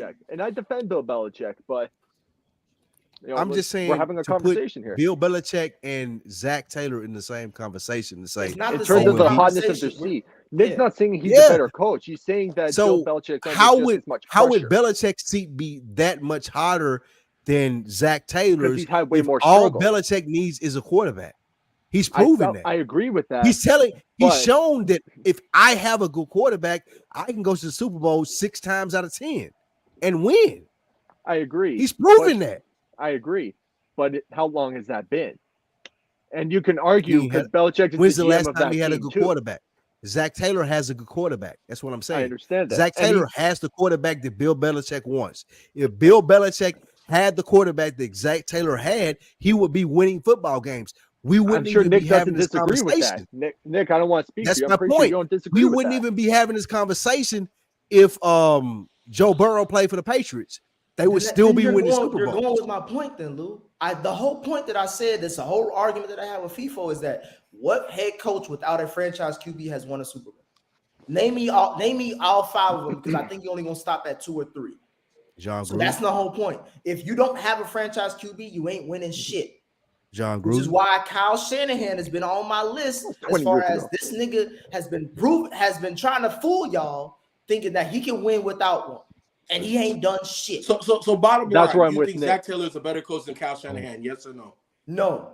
I think when you're talking about so you're record, saying Zach Taylor is not a better coach than Kyle Shanahan, I probably would say no. Okay. But Shanahan's still overrated. That's a separate conversation than is Zach Taylor on the hot seat to me. So you don't think that Zach Taylor deserves to lose his job? No. If y'all don't make the playoffs, wait. What about next year? If y'all don't make the playoffs this year, because y'all are in last place in y'all division right now. If you guys don't make the playoffs, you're telling me that Zach Taylor doesn't deserve to lose his job? Not for one season, though. It's 1 year. If Brandon Staley has had last place and you got the second best quarterback in the league, it's 1 year. Y'all just gave me comparisons to Bill Belichick when he had the best quarterback in the league. We're not compared the level went to of Super coaches, Bowls. Spike. No, first of all, y'all keep changing the fucking argument. There's no change in the argument. Yes, it is. Because you're telling me that Zach Taylor deserves his job with a quarterback like Joe Burrow, and he doesn't. If you got somebody else in there that was better at their job, they would be winning more. Who are you going to go get? That's the bottom line. What coach are you going to go get? I don't know. That ain't my job. That's the Bengals job. But then you just talking shit. First of all, you just talking shit. Second of all, y'all are telling me, well, he's okay because he don't got the No. If he were good, he would be winning because he got the second best quarterback in the league. Hey, he get Dallas to a Super Bowl. So maybe all right, let's go down this argument, Lou. No, he can't. Let's go down this argument, Lou. Name me 5 coaches you would take over Zach. Name me 5 coaches you would take over Zach Taylor. Oh, there's more than 5 that I would. I'm gonna say name me 5. Just name me 5. I would take Kyle Shanahan over him. Andy Reid. Andy Reid over him. Okay. Keep going, Rob. Give me the answer, no. Rob. Rob, don't help him out. Because this name me 5 coaches you take over Zach Taylor. I would take Pete Carroll over him. Okay. Who else? I would take Houston's. What's my man name in Houston? Ryan. DeMeco Ryans. I would take him. I would take DeMeco Ryans. I would take DeMeco Ryans over him. Okay. That's 4, right? You need to start washing your hands because you're about to pull something out your ass. I'm saying, are we at 4? Wait. Are we at 4? You said Kyle Shanahan, Andy Reid, DeMeco Ryans, and who was the other one? Mike Tomlin. Oh, Pete Carroll. You said of course, Pete Carroll and Mike Tomlin. That's your 5. And Nick Sirianni. Okay, Mike Tomlin won the Super Bowl with who? I ain't agreeing to that. Let me ask you. Mike Tomlin won the Super Bowl with who? I'll take Miami head coach over yours too. Okay, so he hasn't even sniffed the title game or the Super Bowl. He better. So let's take him out. He better. X's and O's standpoint. Let's Miami head coach is better. Bro. Lou, let's go through the list that you mentioned, right? Okay. Andy Reid won a Super Bowl with multiple Super Bowls with Patrick Mahomes. I'll give you that. Right. Pete Carroll hasn't even been to the fucking conference game since Russell Wilson. He has a Super Bowl ring and went to 2 Super Bowls in a row. With what quarterback? With what quarterback? Franchise QB. QB. What are we even talking about? Yeah. So Pete Carroll has 1 Super Bowl ring and almost won another Super Bowl. Okay. With the Russell Wilson franchise quarterback, then you said DeMeco Ryans hasn't even finished his first season as a head coach, so I'm taking him out. Rookie quarterback, terrible roster, great season. Kyle Shanahan has the same exact accolades as Zach Taylor. So that's a wash. Mike Vrabel was another one. And then you said Mike Tomlin. Mike Tomlin won his Super Bowl with Ben Roethlisberger, and then didn't do shit since then. So that's the whole point that I'm trying to tell y'all. Without a franchise QB, all those Super Bowls you talked about with those coaches that you like, except for DeMeco Ryans and Kyle Shanahan, they had franchise QBs. What about Mike Vrabel? Mike Vrabel ain't won shit. So what do you want to talk about with Mike Vrabel? He lost to the Bengals, actually, if you want to get down to it. He lost to Zach Taylor in the playoff game as the number 1 seed. Did you not forget that? Division wins, and he's got a generational running back, so that sort of makes up for it. He's got a generational running back. He does have a generational running back, but he's been able to be sustainable as a head coach and show that he has promise without a franchise quarterback. But he doesn't have a franchise quarterback. Okay. So he doesn't have, and because he doesn't have a franchise quarterback, what has he won, Lou? How many playoff games has he won? Probably the same amount as your boy. No, he did not. So now you know why he's trying to say that. Same amount as your boy. Let's move on to the next topic because y'all just talking shit. Y'all not saying nothing that makes any sense. Y'all just don't like Zach Taylor. Just say that. I can understand. He's not good. Now we're just saying he's not good. No, it's not that we don't like him. He's not good. I'll give you 2 things. I can understand if you're saying Zach Taylor is not an elite head coach, and I can understand if you just don't like him as a head coach personally. I used to think you didn't like him. I don't know why. He's bottom 15. He's bottom 15. Bottom 15, and the niggas you talked about him being better than ain't done shit to his level. So let's keep it a bean. Is Mike Vrabel better than him? Is Mike McCarthy better than him? Is Dan Campbell better than him? I'm asking you, is Mike McCarthy better than Zach Taylor? They're the same. I was about to get you, Lou, because you knew I was gonna say a bunch of shit. They the same. Said, They're equal though. It's the same. They're not equal. And Taylor has a better quarterback than McCarthy does. A much better quarterback, actually. If Mike McCarthy had Joe Burrow, we probably would have a Super Bowl. You consider if Mike McCarthy had Patrick Mahomes, they'll have multiple Super Bowls. Yeah, because those are the two best quarterbacks in the league. But you can't name another name. You can't say, if he had Baker Mayfield. We could put Patty and Joe Burrow on multiple teams, and they'll have Super Bowls. But that goes to my point. Those are franchise QBs, nigga. And that goes to my point. You saying Mike McCarthy, is he better than whatever? I just asked you a question. You couldn't even, you gave me the fart face because you didn't know how to answer it. They're the same. They're not the same. They are. Not the fart face. Zach Taylor. If they were the same, if there was the same, Zach Taylor and Mike McCarthy are the same. If they were the same, Mike McCarthy has a Super Bowl ring. Zach Taylor does. Let me ask you this: has the Cowboys roster the last 2-3 seasons been better than the Bengals roster outside of quarterback? Yes. Outside of quarterback. Okay. Yes. So then why the hell has Mike McCarthy not gotten to a title game? He better than Zach Taylor. I'm asking I'm asking your opinion. Why has Mike McCarthy not been to an NFC title game? Because we don't have Joe Burrow as our quarterback. So you're blaming everything on the quarterback. Yes. So you're saying that without a friend, if Joe Burrow quarterback the Cowboys right now, we would have a Super Bowl. So you don't believe that I don't think so. The Cowboys have a franchise QB.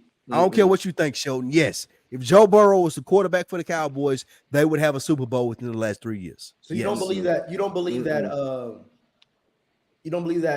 Dak Prescott is a franchise QB. I don't believe that he's Joe Burrow. I'm asking you. I didn't answer. As I said on Dead End Sports Tuesday, there are only two good quarterbacks in the league: Patrick Mahomes and Joe Burrow. I didn't ask you that. I asked you, do you believe that Dak Prescott is a franchise QB? You see what Lamar's doing right now?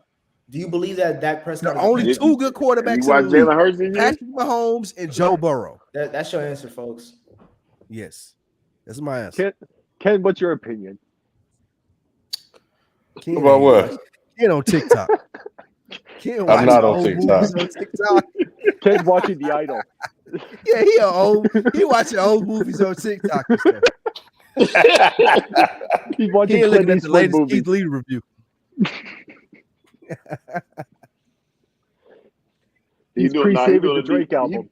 He doing a deep dive on Prince is what he's doing.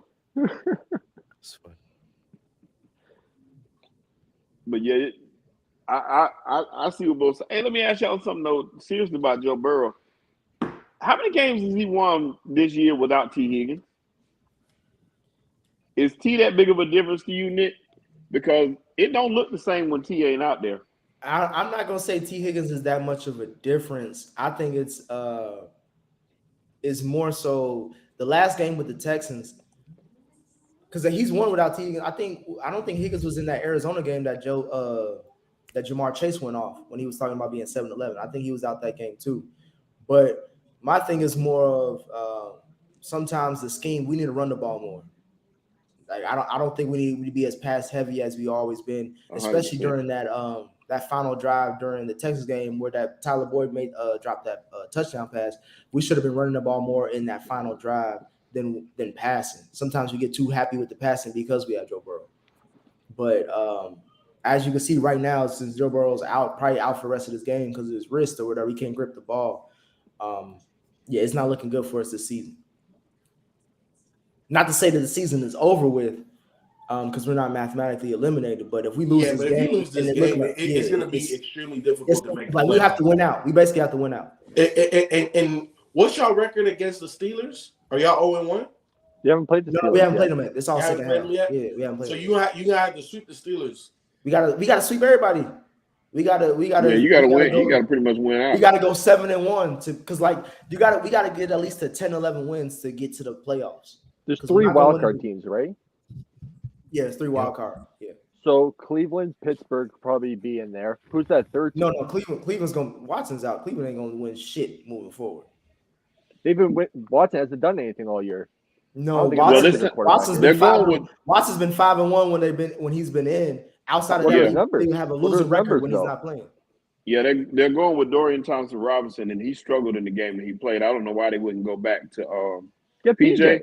Yeah, but they decided to go with DTR, which like I said, I don't understand that move, but I guess to see what they got with him. But it's going to be tough. The Browns are done. The Browns season is done. When you lose your quarterback, you're done.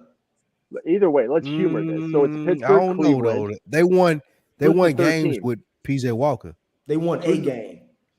No, they won multiple games with PJ Walker. But the point of it is, without PJ won about 3 games, I think. But the point of it is, DTR in the game that he played, I think he played against the Ravens and he played horrible.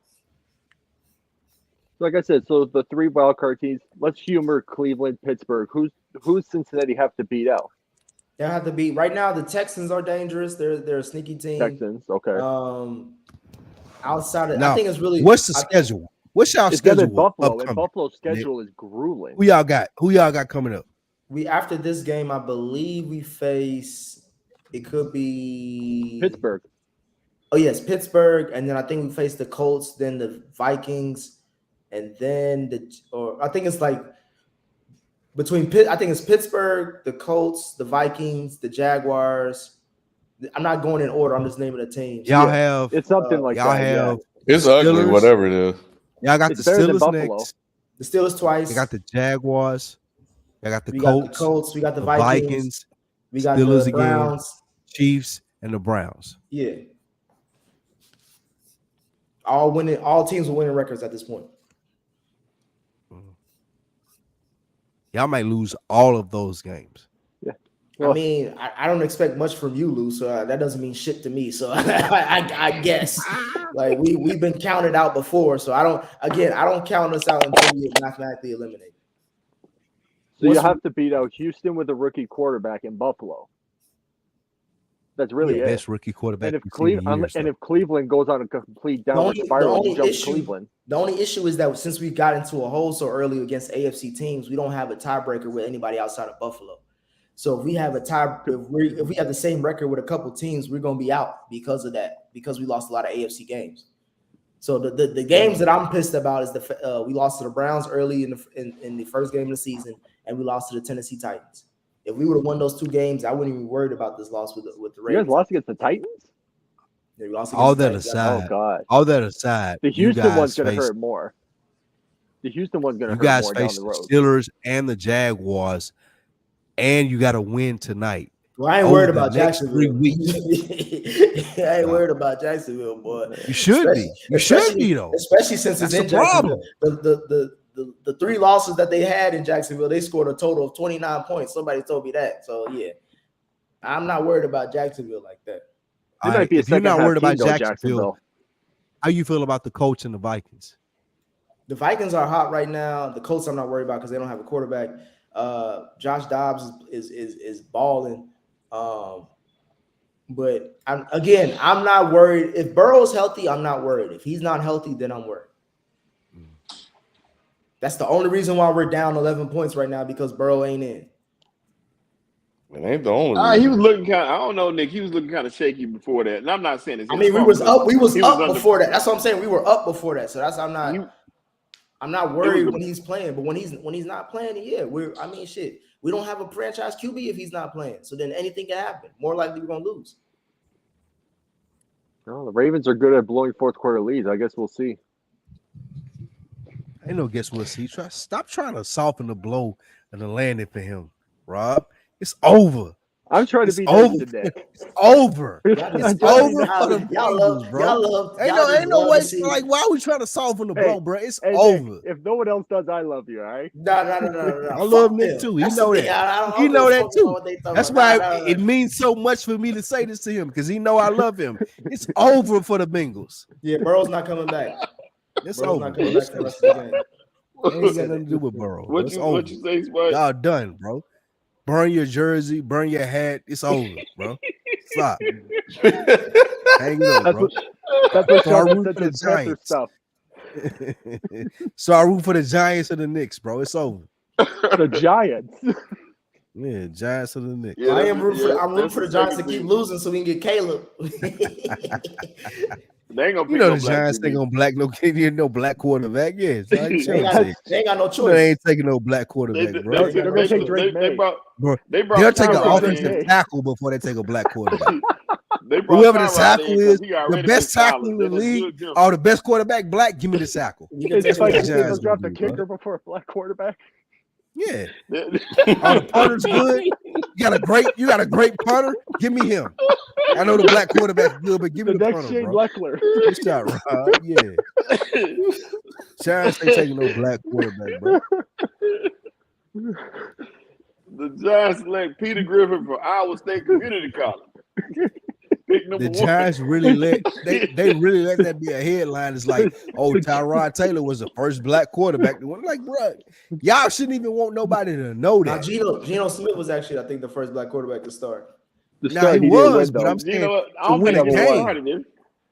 The Giants still put out the information. The Giants still put out the information like they were doing a good thing for black society and saying, oh man, we still had a black quarterback win his first game in 2023, bro. Like, they like that person that say, I got a black friend. Yeah. Giants next quarterback's gonna be Chris Cracker.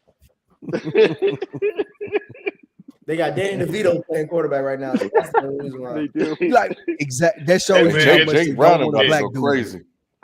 They show you how much they don't want a black dude. Don't say shit to the game over, kid. I don't know why you over here trying to throw that bad juju on this nigga. They can't I believe, bro. Looking. Oh, we good over here. You can't talk. I don't even know why you asked me shit about a fantasy football team. Hey, my team's done. I've been giving up on my team. I got Chuba Hubbard and Alexander Madison as my running backs. I'm done. Oh man, it's bad. Running back in fantasy been a struggle, bro. You're not winning a damn thing, kid. Not for me. Not for me, bro. I got running backs. What you need, Sheldon? I need to go. What's your record? Sheldon 10. He don't need shit but a redo. He needs a whole new draft. I feel like Mike McCarthy or Zach Taylor. I need to be fired. Sheldon would do better drafting his team on the attractiveness of the players than his actual football knowledge. Sheldon had an auto draft on. I think I did. Auto draft wouldn't do that bad. You had to. Auto draft wouldn't do that bad. You gotta try to be 0-10, bro. No, I was really, when I looked at that lineup, I said, okay, it's pretty decent. No, but you should admit to it. You should say, yeah, I tried to do it. You shouldn't be like, oh well, yeah, I actually paid attention and I'm 0-10. I thought it was decent. I really did. Win. I ain't gonna lie. I laughed at Ken's lineup. Let me see what I'm looking like. I don't know why. I did not look. Hey, wait, what's going on? Why is Joe Burrow? Okay, let's go through my lineup that I have. What happened to Joe Burrow? He got his wrist. His wrist hurt. Trevor Lawrence was my quarterback. I thought Trevor was back. Eggs drowning, baby. Real quick, Sheldon, before we don't care about your fantasy team. What happened to Joe Burrow? He got his wrist hurt. Yeah, he missed all of this. Spike's not I ain't seen this. What are you doing, number 50? Who is this dude? Who is number 6, bro? What's he in the game? What happened to Joe Burrow, bro? He the new age. Did you see Kyle Van Noy try to get that strip? That was just the worst attempt ever. You had the sack. Should have knocked his head off. I thought he was done. I was like, this. Here's the beginning of the end. Look at this play. Like, what is he doing? What was that? That this might be scripted, bro. Because that right there was not even an NFL attempt at a tackle. Wait. Did you see that? I ain't gonna lie. I'm really bothered that I didn't see Joe Burrow get put out. What happened to him? He landed on his wrist weird. On the side. Did y'all see that tackle just now? That looked like one of them movies when they fake. Yeah, he thought he was probably gonna get a penalty. That was, you know how they act. No, that was he did a LeBron flop. I don't know what that was. That was LeBron flop. Hey, man, oh my God! I love LeBron, but it's funny. LeBron would be like, I taught him how to do that. On another note, man, shout out to Ronald Acuna Jr. for winning the National League MVP, and Ohtani won the American League MVP. Shout out to them guys, man. Go Braves. Let's see. Anybody? I'm looking to see if anybody on here care. Hold on. That's the only baseball talk you're getting all night. Hey, that was here for the whole season, Rob. Hey, I was hoping to come on here and talk about my Toronto Argonauts from the CFL, but they blew it, so I can't even do that. They blew it, man. What happened with that? Bro, I saw the clip highlights. Jim Kelly's nephew just crapped the bed, man. That was depressing. That was almost as depressing as the Panthers offense. What is his name? Chad Kelly? Like he watched CFL. Stop. I keep up with it sometimes. What's his name? Chad. Hey, what's his name? Chad Kelly, right? Is his name Chad Kelly? Yeah, Jim Kelly's nephew. Come on, Spike. I told you I be watching. I watch sometimes. I'm a Saskatchewan fan. Ew. A what? Saskatchewan. That's Canada. Rough Riders. That's a flag. Thank you. You hit him before you even caught that motherfucker. Put us at the damn goal line, my boy. What? Saskatchewan. He said he's what's that sauce at McDonald's? Szechuan. That's what he said. Saskatchewan Rough Riders. He said Rough Riders. I said pause, and I was out of there. I ain't you know what. Like you are a Rough Rider. I don't even know what Rough Rider like. Pause. Like I'm out of there. You got the Ottawa Red Blacks, the Edmonton Elks, the Montreal Alouettes. These are CFL teams. Yeah, these are CFL teams. CFL's fun. You should watch it, Spike. Yeah, it's actually pretty good. I used to watch it. You up, bro? Don't even do it. I used to watch it back a while ago though, Rob. And I watched it because it would come on TV. And at the time, you know, this is before we could see every and any game on TV. So I was watching it then. And that's when I picked up on it. I was like, okay, sports is on. So, of course, I'm going to check it out. Like when Warren Moon was playing? You didn't have cable. Shoot, I didn't always. Hey, Lou and Kid, bro. I told you I finished Foundation Season 2, bro. Shit was fire. Yeah. Hey, man. Hey, it was. Yeah, it was dope, bro. Yeah, I was surprised. Whole lot of pump faking, but I was there for it. The last 4 episodes made up for it. That's what it was. It did. It did. What network is that on? Shelton is a beast. What's his name? Dr. Harvey Shelton. Harry Shelton. Yeah. Harry. Yeah. Harry Shelton. Yeah. Not you, Shelton. Appreciate this, Mike. Hey, not you at all. Apple TV. Huh? Apple TV. Oh, Apple TV. Yeah. It's good. Check that out. That's a must see. I think it's a must see show. It's a better series when you binge watch it than week to week. Yeah, you can't watch that week to week. Yeah, you can't watch that week to week. You're gonna be like, oh my god, what up? Mm-hmm. And once you binge, how do you find time to watch so much stuff? How do you find time to get everything in? Pause, but that's crazy. He wants some tips. How do you find time to get everything in? It's crazy. He wants tips. Hey, I know it's my first day. Hey, how we get this in? But now it's better when shows have like all their episodes. Like I just finished Gen V because all the episodes are out, so I can just go through it and you can really go through a whole series in like a day if you got the time. If you have a day off, you got all the episodes right. Yeah. I recently just finished Power Book 2, the Tyreek Ghost. Shit. I haven't watched season 3 of Ghost. I'm still waiting on it because I'm only on season 1. And I ain't gonna lie, I will confess it's a lot better than I thought it would be. Wait till you get to season 2, bro. Season 2 of Power Ghost is. I'm on the season finale of season 1 more than you need to. I'm on the season finale of season 1, and I'm like, oh, okay, this ain't. I understand why people fuck with it. Nah, season 2 of Ghost made me. I'm pissed because everybody on season 3 and they about to go on season 4, and everybody said season 3 was actually really interesting. So I'm waiting I gotta finish that. But Raising Kanan is about to come out, I think, first week of December. So that's I'm the waiting. best I'm waiting to get my free show trial out of the universe. Yeah, that's the best show out of the Power universe. Raising Kanan. We'll see. But I was really surprised at how much I enjoyed book 2 with Tariq. I was really surprised at how much. And it's not because of Tariq. No, it's because of the cast. Again, yeah, they do a good they got job a lot of different. They have a lot of different characters in there with a lot of different perspectives and a lot of things that they throw out in the dialogue. You're like, oh, okay, that's cool. I'm glad that they're addressing that in the Black community or whatnot. Yeah, I was really surprised at how much I enjoyed Power Book 2. Yeah. Did you fuck with Loki? No. I think he ain't gonna hate me.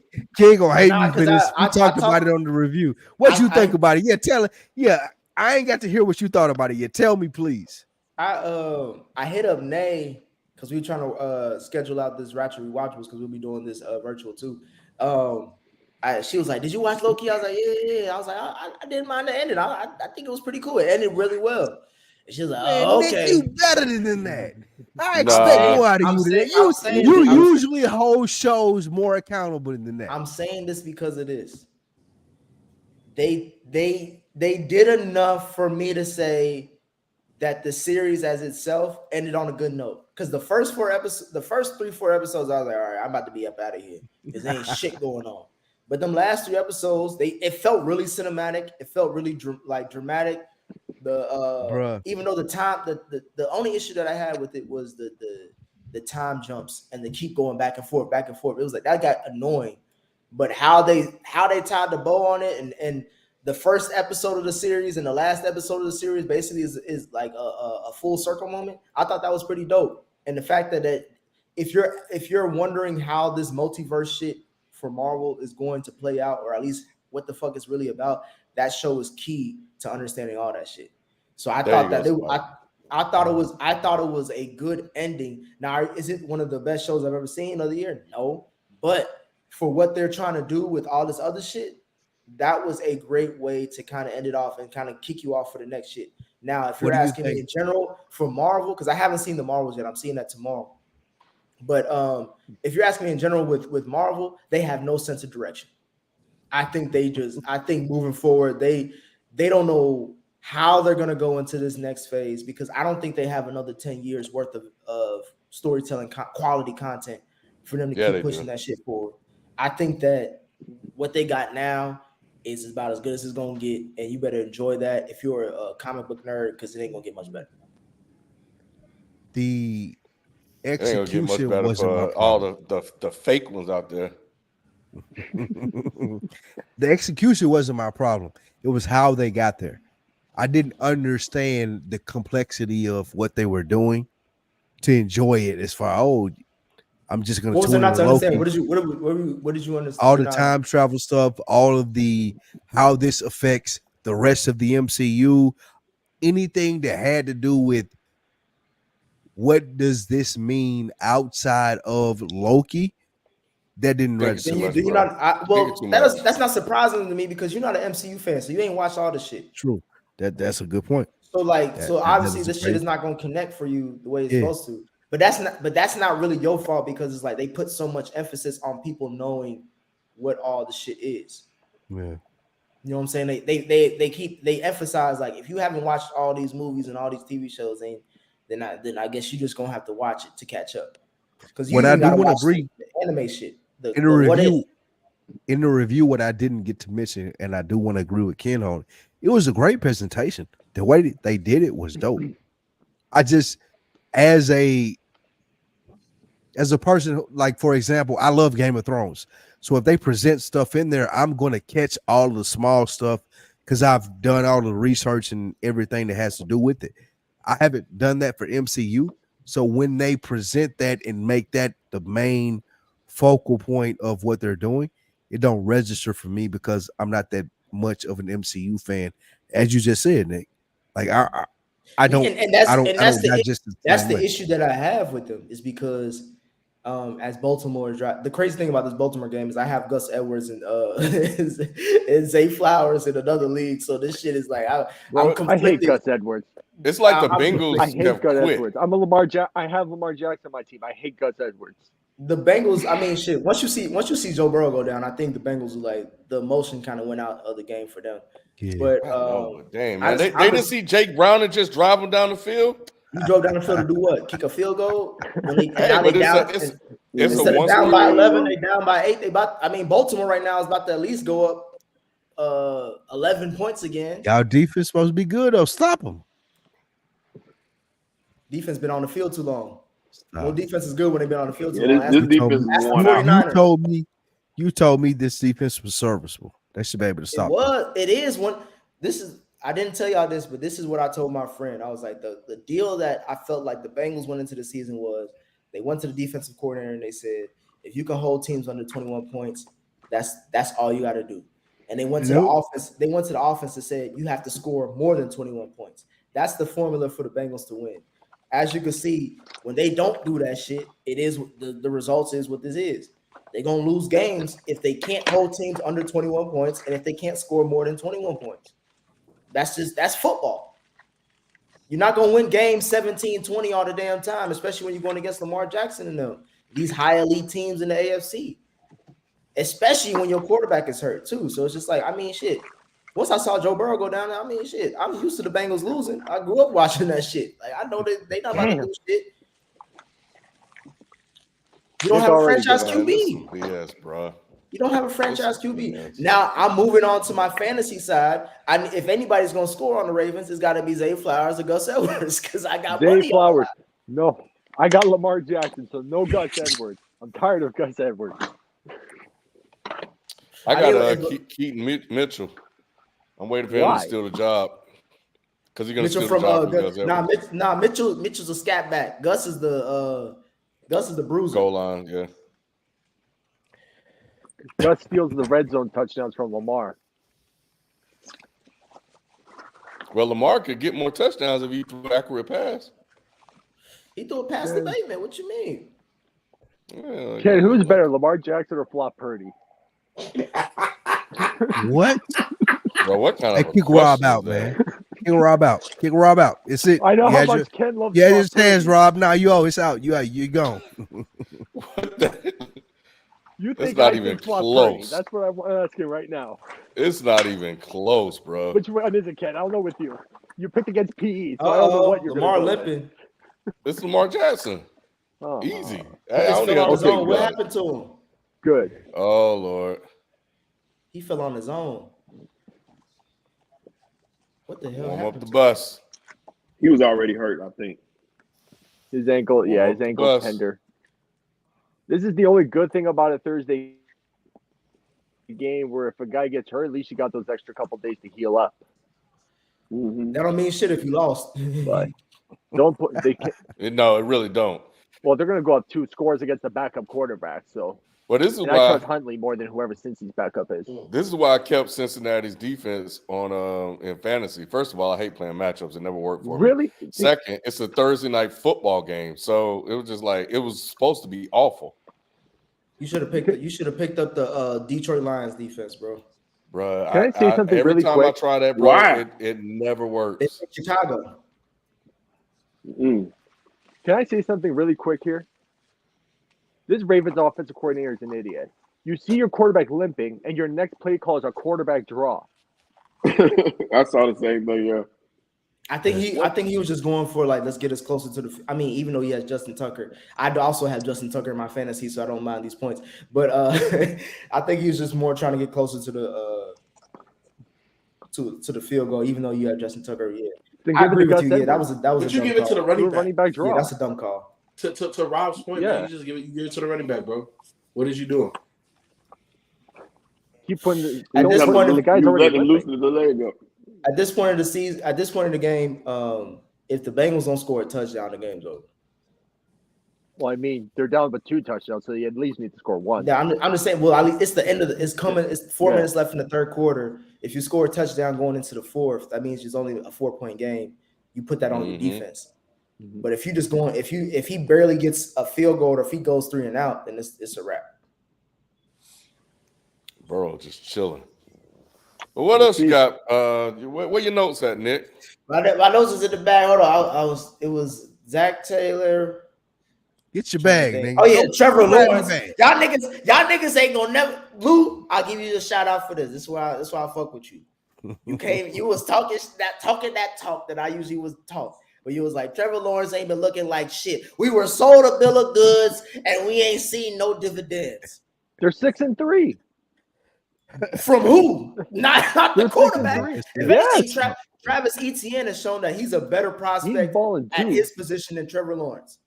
Nah, man. Trevor Lawrence has been shitball. You know how many touchdowns he has? 9. How many touchdowns does Lamar have? He has 9. Okay, Lamar has 9 passing. Now 10 because he threw 1 today. He has 10 and he also has 5 rushing. So he has at least 15 in total. If we count all that in total, and they're not going to run Lawrence like that. Okay, that's not the question you asked. You asked how many passing touchdowns. I told you that he got. And so Lamar Jackson has more passing touchdowns and rushing touchdowns combined. So if you're talking about total touchdowns in total, that's a quarterback can score. It's not like Trevor Lawrence isn't athletic. He can run if he wanted to, but that's not the scheme. He can, but they just don't do it. And how many turnovers does he have? He has 6. 10 interceptions, I think, and 3 fumbles. So he has more fumbles or more turnovers than he has touchdowns. Is that a good quarterback to you, Rob? He's had some rough. The games that are bad are really bad. Right. And how many quality wins does he have? Name me the quality wins does he have? Buffalo. Even Buffalo's struggling. That's still a quality win. So Buffalo and what else? I'd have to go through their schedule. I don't really remember off the top of my head. It's just Buffalo. I'm gonna tell. I know all these answers for you. That's on the road against New Orleans. It's just Buffalo. On the road against New Orleans on Thursday Night Football. They were the first team to make us realize C.J. Stroud was an MVP. and also they got blown off the field at home. That's the thing about it. He loses home games like they're road games. They got blown out at home, 31 points.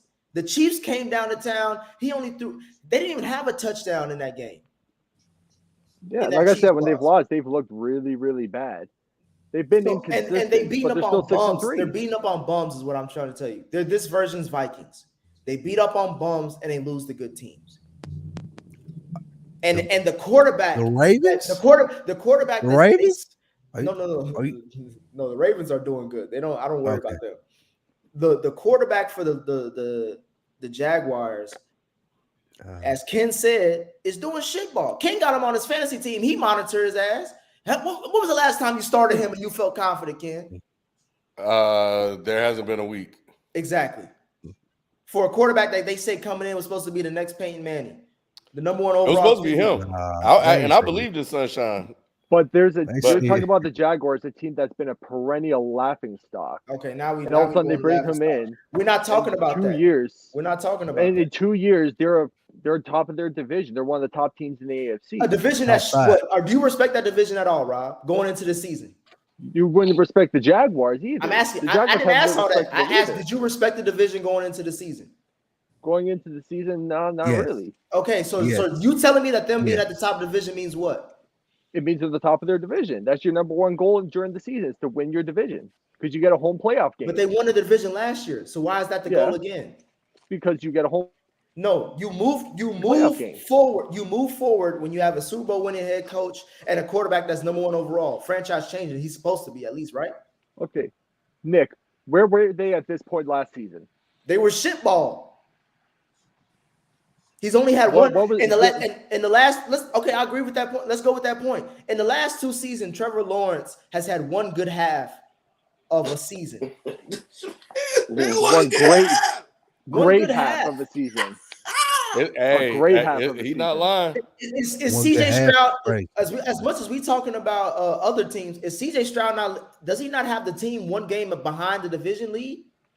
Yeah, they're looking good right now. Okay, what quarterback is playing? What quarterback is playing? Nah, stop it. That division sucks. CJ Stroud look better. CJ Stroud does look better. That division sucks though. Like, let's not act like he winning a division where there are a lot of competitive teams. The AFC South sucks. The Titans, the Texans. Because Trevor Lawrence plays in that same division. Ken said this past Tuesday, The Bengals fucked up because they lost to a rookie. I don't care if he's the best rookie in the league. They lost to a rookie. You mean to tell me you don't think I'm gonna come hollering on this damn program if Trevor Lawrence loses the division to C.J. Stroud in his first year when he's throwing to Nick Collins? It's not gonna happen though. A butcher, a baker, and a candlestick maker. It can. And you'd be right. You'd be right to Nick. You'd be right to. That's if not going to happen. On a complete collapse, then we can have a conversation. Right. But as of right now, they're still on pace for 12-13 wins. He caught it out of bounds. Rob, there's no Trevor Lawrence has regressed, bro. Like up to this point last year, how does he look? I thought he was ready, man. Because when Nick and I was talking about this, and I'm not where Nick is at. I haven't walked back yet, but my thing is, everybody said it was Urban Meyer, and then they brought in Doug Peterson. Look what happened, and he looked good for whatever. And then they're 6-3. Why do we? Okay, Rob. Let me ask you this question. Is it not all about wins? Rob, let me ask you this question. Do you think the Jacksonville Jaguars have a chance to win the Super Bowl this year? They can win it. They can win their division. Honestly, I think no. I'm asking you, Rob. I'm not asking about anybody. I'm asking you, Rob. Yes. Yes. You think they're going to win a Super Bowl? Okay. What team do you have them better than? I don't think they will. I think they have a chance. Because they are good enough where if they get on a roll, they can beat anybody. They have not played to their all right. FIFO. Do I gotta go get my? I'm gonna go get my look. Since Rob said if I gotta go get a look. I gotta drink. I gotta drink. Go drink, Nick. Go get your drinks, Nick. Nah, but Rob, I agree with you. I don't think the Jags are better than any one team, but they're good enough to compete with any team on any Sunday. Right. Sunshine, look, let's be honest. He's not Mahomes. He's not Joe Burrow, but he's a guy that can compete at that level. He's a guy that can make throws that only another handful of quarterbacks can make. So any given Sunday, especially if they're going into the playoffs hot, they can beat any team in the AFC. I'm not putting my money on it, but they can give any team a run for the money in the AFC. And you talk about a Jaguars team that was a laughingstock until Trevor Lawrence got there. The Jaguars, as bad as this division is, typically the Jaguars are always at the bottom. It doesn't matter how bad that division is. Yeah. Put it this way. That says something. That says nothing at all. You talking about a shitball division. You talking about the Jaguars. Yeah, and the Jaguars are usually the shittiest of the shitball. Right. No, they're not. Yes, they have been. They are. Let me ask you. Let me ask you this, Rob. The last two teams in that division that went to an AFC title game were who? Tennessee, Jaguars, and the Titans. Okay, so that means that they haven't been shitball for the last 10 years. One hot year. They got one hot run. No. You said they were shitball. Run, and then they were shitball. What quarterback did they have? And they were terrible. What quarterback did they have at that when they went to the AFC championship? McNair. So you're telling me a franchise that had a Blake Bortles quarterback that went to the AFC title game has been historically bad in the last 10 years? Yes. 1 year. What do you? It's 1 year out of their last what? I'm saying out of the last 10 years, the Jacksonville Jaguars have been probably the best franchise in that division. No, the Titans have. The Titans clearly. What have the Titans done in the Titans have gone to the Super Bowl? And they've won more divisions. They went to one AFC championship game, right? They've made Mike Vrabel. They've made Mike Vrabel seem like a competent head coach. I tell you what, though. I got more faith in the Jaguars this year than I do in these Bengals right here. True. That's fine. Sheldon, you always been a hater, so I'm not. Again, that don't surprise me. when y'all talk shit about the Bengals, I'm not surprised. Like that don't hurt me. I expect that. That's the same reason why when Philly lose again this Monday night, Sheldon, I'm gonna be on your ass. Wait, you know Nick, how did the Bengals get rid of the ball? Did I miss them getting rid of the ball? No, they remember I asked about Jamar Chase, he didn't catch it, so they had to kick it back. So the game they punted it. They already gave up the ball. They did. This came off. They might as well just pull Lamar. Don't risk hurt. I didn't realize that his dad played for the Ravens. Come on, y'all. What are y'all doing? Anthony Mitchell. I do remember that name. I don't remember what position he played though. Was he a safety? That's what I'm thinking. DB. Yeah, I think so too. Let me look. All I'm Nick, saying what is, you asking? all I was saying is that Trevor Lawrence has been playing shit ball for the last. I honestly think since the playoff game, that showed us who he was. That's me Shitball is though. crazy. That's me. Shitball is crazy I'm not because that. That's me. I know every the only. quarterback I know in that. the I know league, FIFO looking at me every crazy. quarterback Safety in the route. league, with the exception of Joe Burrow and Patrick Mahomes, has been shitball over the last however many weeks you want to name. No. That's not what I'm getting at. That's And not what Jalen I'm Hurts, getting at. of course. That's not what I'm getting at. Hey Nick. What I'm saying is that He's Trevor been Lawrence ain't shitball that too. guy. He's Hey, not Nick. that guy. No Can we talk quarterback in about the a league is that guy though. Nick, can we talk about a quarterback that we agree on though? Can we talk about Justin Herbert? What's there to talk about? That's worse. People that keep defending motherfucker. that man. They still Who? defend that man. Sheldon, what we got to talk about with Justin Herbert, Sheldon? I defend Justin Herbert a little bit. And the only reason, like I said, the only reason I defend him A little bit is crazy. is, you know, we saw that we talked about the Lions defense. He made the Lions defense look pretty bad. And the fact that his fingers messed up, I just don't believe in his coach. When have we ever given injuries a pass, though? I'm not giving him a pass. Like I said, he played well with that. So I blame his coach more than I blame him. Is that a touchdown? Oh no. Hell no, that ain't no touchdown. They didn't caught that bitch out of bounds. But no offense, when you're up, let's go back to that playoff game. When you're up 27-0 and you can't take your team on one drive in the second half to score, and what has he done since then to really overturn that? He's had multiple chances. You know what, that y'all game right, drive. man. He's blown the ball. Y'all right. He got Tyrod stabbed, so I'm mad at him too. Forget that. Yeah, he did. Justin Herbert. Hey, Lou, let me see if you understand what I'm talking about. Justin Herbert is that bad bitch that you grew up with. That you be like, oh yeah, she about to go do some. She gonna be with some other type of big baller ass nigga, and she end up with this bummy ass nigga in the neighborhood. You be like, how the hell did that happen? How the hell did she not get better than what she was where she was at because she had all the talent in the world? That's what Justin Herbert is. She a bad bitch in a basic situation. I expect her to be so much more, right? I expect with all the looks, how she carried herself, she was supposed to be this bad bitch. Yeah, I get that. Justin Herbert, Kiki Palmer, the NFL. You know what I'm saying? I expected her with a. Justin Herbert is a knee along of the NFL. That's a little better. I expected her to be with a better nigga than that. You can't go with Kiki Palmer because she been getting palmed by her husband. Bro. Damn, Ken. Oh man, palmed all right. You can't be doing. Damn, Ken. You get palmed all right. What he saying, bro? That's funny. Hey, you said, hey, her mama been kikiing about her. All right. We love you, Kiki. I love Kiki. I love you, Kiki. I'm just saying, I'm with Lou on that point. I expected her to be in a way better situation than what she is right now. How you coming? Same thing with Justin Herbert. It's like how many years, how many seasons is going to take for us to be like, oh yeah, he ain't that guy. He's just not going to be that. I'll ask you this, Lou, or Sheldon, or FIFO, Rob. When do we come with that terms with Phillip Rivers? Because it's looking about the same. Wait.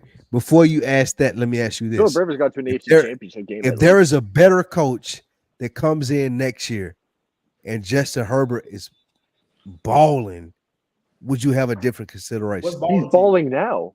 Balling? No, he's not balling. But he's not winning. He's not balling now. They're not winning games. They're not doing anything. He's not balling now. I'm saying if there's a coach that can come in and it translates to them winning games, them doing what you expect out of a great quarterback. Then I can step back. Give me a definition of balling. I need a concise. Is that a divisional game? Is that divisional playoffs? Okay. I thought you meant playing well. So playing well. No, not even playing well because he plays well now. I'm saying accomplishments, playoffs. We got to the second round, divisional. We may have lost by 3 points. We may have won by 3 points. But I'm just saying him showing that he can do it. So if they fire Brandon Staley, which more likely they will, fire Brandon Staley this offseason, get a new head coach, that next season they get to the divisional game, then yes, I will be like, all right, maybe it was just Brandon Staley. However, What I've seen from Justin Herbert isn't a Brandon Staley issue. It's, are you that guy? Can you make the right play? He's been in multiple games where, like Shelton said, they're close. Which meaning that, what does that mean, Shelton? That means you a player two away, right? Yeah. And what is that? And what is a franchise QB? A nigga who got paid. How much money he get paid this offseason, Luke? Umpteen amount of dollars. Guaranteed an umpteen amount. Got paid more than Lamar. You get paid to win those games. I told you that's why I have no. If I had barely any sympathy before he got paid, I have none near now. Yeah, I'm with you. Once you get paid, we pay you for those reasons, Lou. I pay you to beat Detroit at home, especially if it's a shootout. I pay you to beat the Cowboys at home, especially if it's a close game. What are we talking about? The reason why niggas was at Burrow's hit this early in the season, look, he got paid. He's the highest paid player in NFL history currently right now. He should not be 0-2, 0-3. That's what people was telling me. FIFA was coming at. People was saying that shit. Mm-hmm. So when we talk about Justin Herbert, it's different for what? Because of the head coach? He a franchise QB, bro. Fuck all that shit. Burrow? Justin Herbert, they told me. Is he not a franchise QB, Lou? Tell me that. Yeah. There's two French. I talked about this on the company show. man again. Boy. Nah, I talked about this on the show. I'm in the same boat with you. I talked about this on the show. We did it Tuesday. There's only two franchise quarterbacks. That's the only two quarterbacks we ever talk. Sheldon, how many teams do we talk about in the NFL usually on a given week? About what, 3 or 4? A few. You ain't even got to answer. So that means it's more than two. You got to say. It's more than two quarterbacks we talk about, right? There's only two quarterbacks in the league. Rob, you're an advocate. How many quarterbacks we talk about? Yeah, about 3 or 4. Okay. So it's more than 2. Is that not right? Yes, right. More than 2. Okay. It don't matter how many you talk about. There's 2. It's Patrick Mahomes and Joe Burrow. That's it. Everybody else is on the same page. So we don't talk about Josh Allen? Josh Allen don't. He ain't on that list. It's 2 quarterbacks. No, but do you talk about Josh Allen? Nah. We ain't got to talk about it. Be sorry. Joe Burrow and Patrick Mahomes, those are the best 2 quarterbacks in the league. I said that. That has nothing to do with what we're talking about. You do. You just no, I asked you. What just brought up. They're not the best 2 quarterbacks. Bro, did he not bring a whole different question up? I asked you, is Justin Herbert a franchise QB? You talking about there's only 2 quarterbacks, and I didn't ask that. I asked, is Justin Herbert a franchise QB? Now he paid like one. He got to be. You on mute, Lou. You don't know what the hell you talking about. Geno Smith is a franchise quarterback, Spike. He paid like one. No, Geno's not. Geno's paid like a bridge. I'm saying this: when you pay somebody $200+ million with a $150+ million guarantee, he's a franchise something. Yeah. He ain't the damn mascot. Damn, Golden State getting washed right now. Hey, I be trying to tell y'all. Hey, Ken, I've been waiting on this day like when Brady retired. No, Drake, you like 6 years to get here, though. That Golden Gate Bridge is up, boy. Jeff ain't playing championship now. Ken, they done. Ken, Nick's gonna pull a Loki and go back in time and move that video he did back in the day. Just move it to now. Basically. They're done. They're done when I see Draymond Green choke a nigga out like Jody on Baby That was Boy, hilarious. I'm sorry. It's a wrap. That was hilarious. Against the Minnesota Timberwolves? Rudy Gobert was tapping out. I've never seen that in my life. Man, somebody put that is on the bet nap. They got that as Rudy Gobert's picture. Let me see if y'all can see it.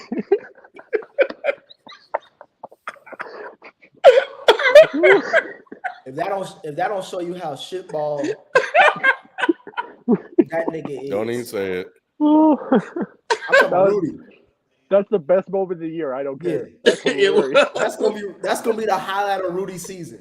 We ain't gonna talk about nothing else with Rudy Gobert, but they say that's what he gets for COVID. Man, I've never seen something so funny in my life. Bro. I was almost on the floor when I saw like the photos. I was like, oh my god. But that's the sign of a team that's not doing the level of what they're supposed to do. That's When you Draymond. have to Always done that. when you have to go to tactics of you got to choke a nigga out when you already Draymond's lost always the game. done that.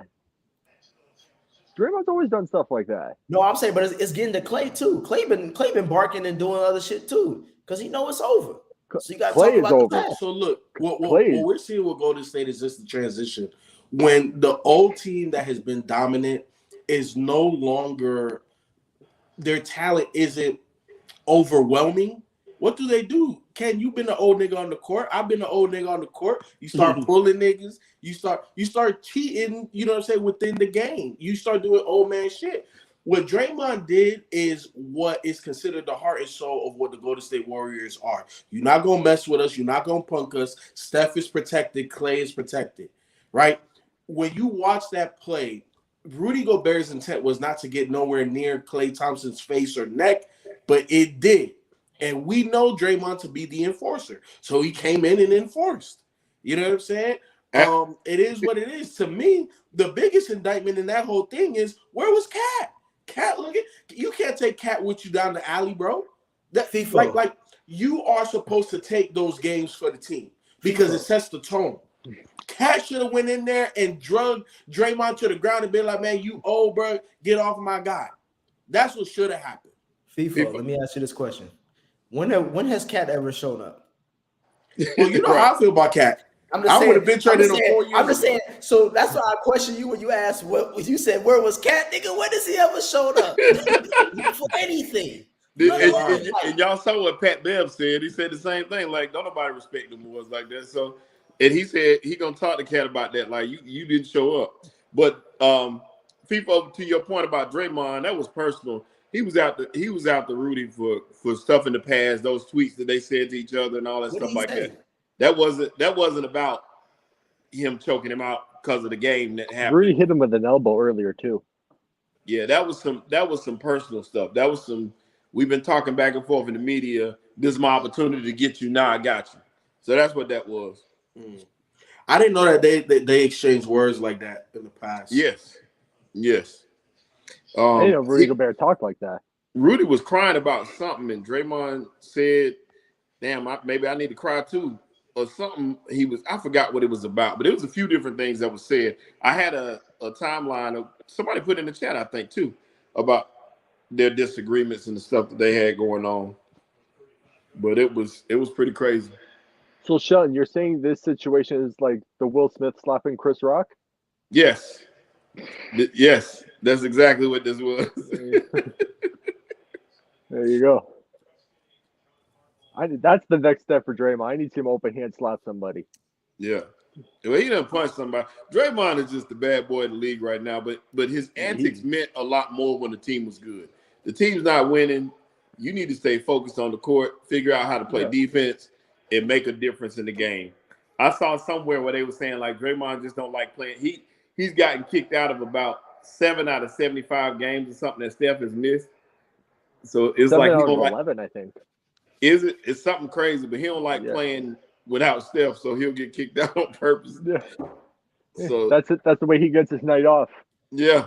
There's no such thing as a Veterans Day. He just goes out, clips somebody. He's like, all right, I'm good. Man. And he committing robbery anyway. I don't care. He was never worth the money he's getting paid. So just it is what it is for him. But I'm tired of Draymond. I ain't gonna lie. Something all in that man's pocket, bro. I know. Boy, I am. I'm sick of Draymond. Like a motherfucker. I get tired of. If I was a player, there's no way I could sit there and watch you talk as much as you do. And if I say like a tenth of what he says, I get a tech.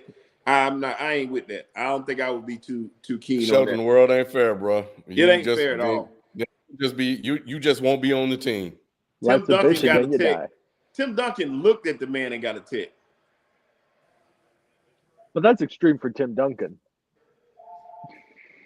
Yeah. So we're talking about looking and getting a tech. Do y'all feel that one play by Giannis should have got a tech? When he dunked on. I don't like how they're giving out techs this year. Texas just they give out techs so weird, especially like even Ant Edwards. He got a tech for just This mic still ain't working. Stupid, yeah. Yeah, I don't get it, bro. To me, the NBA and the NBA refs just need to allow the guys to display emotion, especially you get yammed on, bro. Like, do you understand how hard that is to get to? And then if I disrespect you on the basketball court like that, I should be able to stare you down. Now, if I make a gesture or something like that, like the Mutombo no, directly in your face, that's something different. I get that. You know, that's taunting to the utmost degree. But if I put my nuts on your forehead, bro, I get to look at you for 2 to 3 seconds. Pause. People put his nuts on somebody's forehead. Ultimate pause, Lou. I don't even.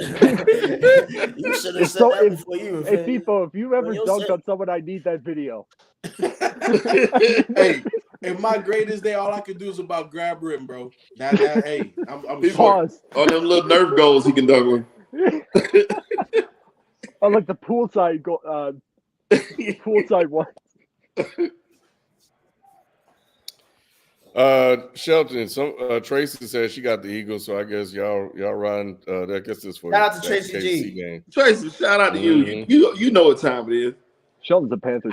I picked the Eagles because I need KC to lose. I got to get this AFC. I need to get the Bengals a fighting chance in this shit, boy. The Bengals Nick, I saw you with me. I was like, what's wrong with Nick? The Chiefs, the Bengals Lamar had to slide. Yeah, Lamar fall down like a damn goofball. He runs like Cam. He fall down like he got the bubble guts. Tracy also mentioned. Have y'all seen that clip? Yeah, so I thought I sent it to Jordan y'all. Poole really? Yeah, I think you probably did. Really say it's his team. How long before he's out the league? Nah, he in the league for a while. He in the league for a while, but he is definitely delusional. No, he so ain't. was Draymond right? Yes, 100%. No, Draymond is wrong as hell. What's Jordan Poole wrong about? Is that not who's the best player on that team? Kyle Kuzma. Kyle Kuzma. All right, move on. Next super chat, kid. What else have you watched them play this year? And that's hilarious coming from Shelton because y'all remember Shelton spent like weeks shitting on Kyle Kuzma. Exactly. Right. Exactly. Right. I told you he needed to be out of LA. He couldn't handle it in LA. But you didn't even think he would be doing this, Shelton. No. I think you had him at like what 16, 18 points or something like that. No, I thought he was decent. I knew he needed to get out of that environment. Yeah, I don't think you had Kyle Kuzma performing like we don't. You probably don't want us to do that. No, seriously, look back because I know I did. No, I know you said no. You said he needed to get out of LA, but yeah. I remember you were saying that this guy, even outside of LA, probably wouldn't average any more than 16, 18 points. Someone did say that. I forget who it was. Probably it could have been. It could have been me. He said it could have been probably me. No, it could have been. It could have been. I don't quite remember. But I know I want him out of LA. My whole point is Jordan Poole is the best player on the team. And it's DC and it's Washington. Who gives a fuck? No one cares about what's going on. Nobody. But he can be the best player there all he wants to. Jordan Poole averages 16. Kyle Kuzma averages 23. And he showed up pretty much. I've been watching Washington for a couple nights. He showed up every time I've seen him play. You've been watching him for a couple nighs for what? Because the Hornets ain't hitting him away, my boy. No, man, but he's hit for me every time but one. So that's why I've been capping for Kuzma. But yeah, Poole ain't came through for me one time this year. Last one, Drinkmore Award is this NBA rookie draft class performing the best since 2003. Wemby, the Thompson twins, Cason Wallace, Derek Lively, Jaime Jaquez, etc. All is that how you say it? I thought he was Hispanic or something. He is, but his Jamie Jaquez for what Chet's not a part of this draft class. So I don't know what the hell you're talking about. Who? That's why I skipped him, Nick. Yeah, Chet's not. I don't know why he jumped right over. He's considered a rookie. Chet is considered a rookie, but he's not a part of this draft class. Am I the one that thinks that's bullshit? Last time, even if you Blake Griffin won it, and it was just he was a second year. Yeah, but he wasn't considered a part of that 2010 draft class. I get it. I give you that. Even if you take Chet out of this, it's been a really, really good draft. The Thompson twins have played well. Asur, who's in Detroit, has really, really played well. He got into the starting lineup by default, but his stats have looked really, really good, man. He had a really good game the other night. He scored like 19, I think, or 20. It's too early. It's too early to say that. Give me to the end of the season. For sure, of course. But as far as the season goes, this small sample size we've had, they came in hitting the ground running, and that's pretty big. What I will talk about the sample size that we had is why the hell is OKC trying to make Chet the best player on OKC? Why are they trying to do that? Why are they promoting him more than Shea? Have you watched the games? Why are they promoting him more than Shea? Crazy. How they promoting him more than Shea? FIFO, do you think the Thunder are building around Shea, Gill, or Chet? Shea. Fuck out of here. What do you mean fuck out of here? Come on. They're building around the Canadian. Nick. Shout out to they're Shea. promoting Chet because this is Chet's first year. People like you question OKC of taking Chet last year, and now what they're doing is talking to people like you to prove you wrong. And I've always said that for a point guard, you need a big man as a complement. I told you that last year. You asked, why did they make the playoffs? I said Shea cannot affect the game on a physical level. When you look at Wemby's stats versus Chet's stats, it looks damn near the same, bro. It looks damn near the same. Wemby is more efficient, but when we're looking at the points, the rebounds, the block shots, everything is relatively the same. It complements Shea's game. Shea is not necessarily old news, but we know what Shea is, and Shea is ascending. Chet is the brand new guy on the squad. He's the one that y'all question. They talking to you. So that's the reason why they're talking about Chet. But this team is all about Shea. This team does not move if Shea doesn't improve in the way that he's improving. Chet can stay where he's at. And because he's as good as he is right now, and Shea continues to improve, they're a contender because of Shea. Let me ask you this. If Shea is everything you say he is, then why do they have Josh Giddey? Because Josh Giddey is a guy, he's a lubricator, right? Pause. What? Ken, I was gonna let it go. There's guys on the basketball. People always say I cut him off. I was gonna let him talk. Listen, you have a large vocabulary. There had to be another word. There had to be another word you could have used. Like Ken said earlier today, I'm gonna say what I said. I'm gonna stand by it. What I mean by that is when Shea's going off and being aggressive, you still need other guys that can handle the rock and get other people involved, right? When you have a score first point guard. To me, Shea's a score first point guard. The majority of the point guards in the league now are score first point guards. So that means you need a complementary guard that can distribute and create for the others when the point guard, the guy that typically has the ball in his hand, he's going crazy. You need that, right? You need that secondary ball handler. When you look at the teams that are competitive and who that person is for that team, it could vary. Like for Golden State, it's Draymond. Steph is the primary guy, right? But the secondary guy to make sure that things work, and why I say it lubricates the offense, it makes things work. It's the gel guy. It's the whatever you want to call him. That's what Draymond is for Golden State. That's what Josh Giddey is for OKC. Who is the better point guard, or just as a pure point guard, not like the overall, just a pure point guard between Josh Giddey and Shea? Would you say Shea? Okay. Currently, Shea is averaging 6 assists a game, and Josh Giddey is averaging about barely over 5. Why do you need to take the ball out of Shea's hand and give it to Josh Giddey while they're on the same? Like, to me, I get what you're saying. If he was in a bench role that didn't really mean much, like a Caruso or Rudy, Ricky Rubio type shit. Josh Giddey is getting minutes with the starters and everything. They're kind of making Josh Giddey again. This is what I was trying to tell y'all years ago.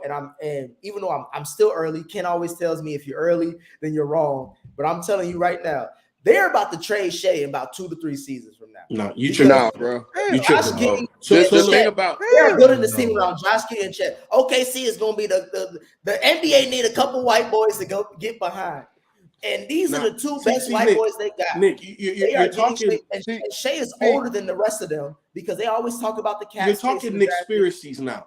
You're talking Nick Spiracies. Go ahead and drink your drink, because what you're talking about don't make no sense. look, we've seen it work in other situations, right? CJ McCollum and Dame Lillard. The only reason why they work because CJ was too short. CJ 6'3", Dame is barely 6 foot. You can't win with a backcourt that small. This is not the Detroit Pistons. But we saw that both of those guys, when Dame goes off, CJ has to handle the rock to get the other guys involved. Dame was going to do Dame when he goes crazy. That's the reason why. I'll give you a better example. I said I'll give you an even better example. You look at Allen Iverson and Eric Snow, because when you look at SGA, he's more of a combo guard than he is a straight point guard. You need a guy that can distribute and he can play off the ball at times without subbing him out. So what you do is you play them both together, and it's like a rubber band effect, and that's what works. It works for this team. We see it working. Yep. And that's what Eric Snow was for Philadelphia back in the day. So it's the same situation, only this guy's better than Eric Snow. Yep. 1,000,000%. I'm telling y'all, they're going to trade Shea in about 2-3 seasons because Shea is too far ahead of the curve in their rebuild, and he is going to. They're trying to build a team around this young draft capital they got. They got about 10 first-round picks, 22 second-round picks, and they got everybody on their rookie deals. Shea is he's the only one on the team making over $17 million a year, I think, on the roster. Mm-hmm. So he's their superstar. He just came off of All-NBA first team. Congrats to him. I think he's a hell of a player. Mm-hmm. But they are not winning a title anytime soon, right? We can all agree to that. Let me pause you right there. By anytime soon, I mean in the next 2 to 3 seasons, right? Nick, let me pause you right there. This is the reason why you got to give Sam Presti a lot of credit.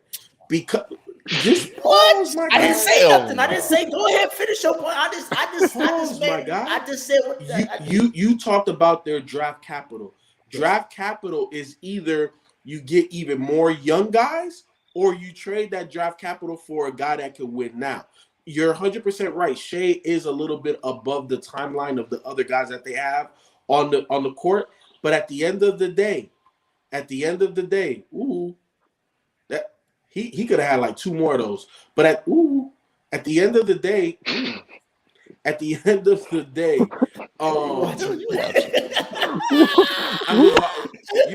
way behind. Ken, you was thinking the same thing I was. I'm way behind. You was thinking that Young Mason. People got down look. Hey, I said hella far back. People sit down look like, damn, bro. He already scored and everything, bro. Like, Joe Burrow just got hurt way back there. But at the end of the day, we're trading that draft capital for guys that can go win now, right? So you could trade that for a DeMar DeRozan that helps you win now. You can trade that for he's the first one that came to mind. But you trade some of those draft picks and some of those young guys for a guy like that puts you in that expedited timeline because you do have rookie contracts and you do have a good nucleus and you bring in veteran guys that can get you over the hump. Prime example, David Lee. He was the veteran that kicked off that Golden State Warriors reboot. Leandro Barbosa, Andre Iguodala. You go get those guys to your young team. That helps you expedite the process and win those playoff games when you get there. Because this team is a playoff team now. And I agree with you wholeheartedly on that at that point. I just think that Shea will be a part of that trade. Nah. You got to keep Shea. This is squad, I don't think – I agree with you. I think Shea should belong to that team. They should build around Shea. This is not an attack on Shea. I fuck with Shea. This is an attack on OKC. And this is an attack on Sam Presti. Because they don't see they don't see the forest from the trees. They saying that? They see that this is all about a narrative, people. This ain't got nothing to do with basketball. So I want you to take your G. What kid? No, he always got the GM hat on. Take it off. GM hat, bro. This is a Leroy conversation. They are building a team around Josh Giddey and Chet. Because it helps Sam Presti. It helps Sam Presti in this way. It gives him more time to do whatever the fuck he's going to do with those draft picks. Nick, we're talking about. This is just a Nick. I'll let you talk, FIFO. Right. I ain't say shit. They always talk about those draft picks. We've been talking about them draft picks since what? Since Russell Westbrook got traded in OKC, which was about 4 or 5 seasons ago. for at least about 3, 4, 5 teams ago. They've been talking about them draft picks since then. He has been drafting all these players since then. Chet was the I guess is the jewel of that. Giddey is just a great happenstance. They are building that team around them. You just talked about the matchup of the season so far, of a young season, was what you say, FIFO? Chet versus Wemby? Why was it not Wemby versus Shea? Because why are we looking? Because I'll let you talk, FIFO. Let me go. Now, you said it's a Knicks conspiracy. Let me talk. You asked him a question though. I ain't ask him shit because he already said it. That's why I'm being rhetorical. No, my thing is this: it was not Shea versus Wemby. Seeing him go against an first team All Pro, arguably a top 3 point guard in the league. It was about a motherfucker we ain't never seen play who got his ankle broke the first game of the season. Well, not even the first game of the season. He was playing with Bron and them and fucked up. They're talking about that being a matchup between Chet and Wemby. They're already setting the narrative for what this OKC team will look like in the future. It's gonna be Wemby, Chet. That's the franchise right there. Not Shea. Shea was on the bench after giving him a lead, but they still kept Chet and Wemby out there because they want you to see primetime basketball. I'm telling you, this has nothing to do with Shea. Shea's great.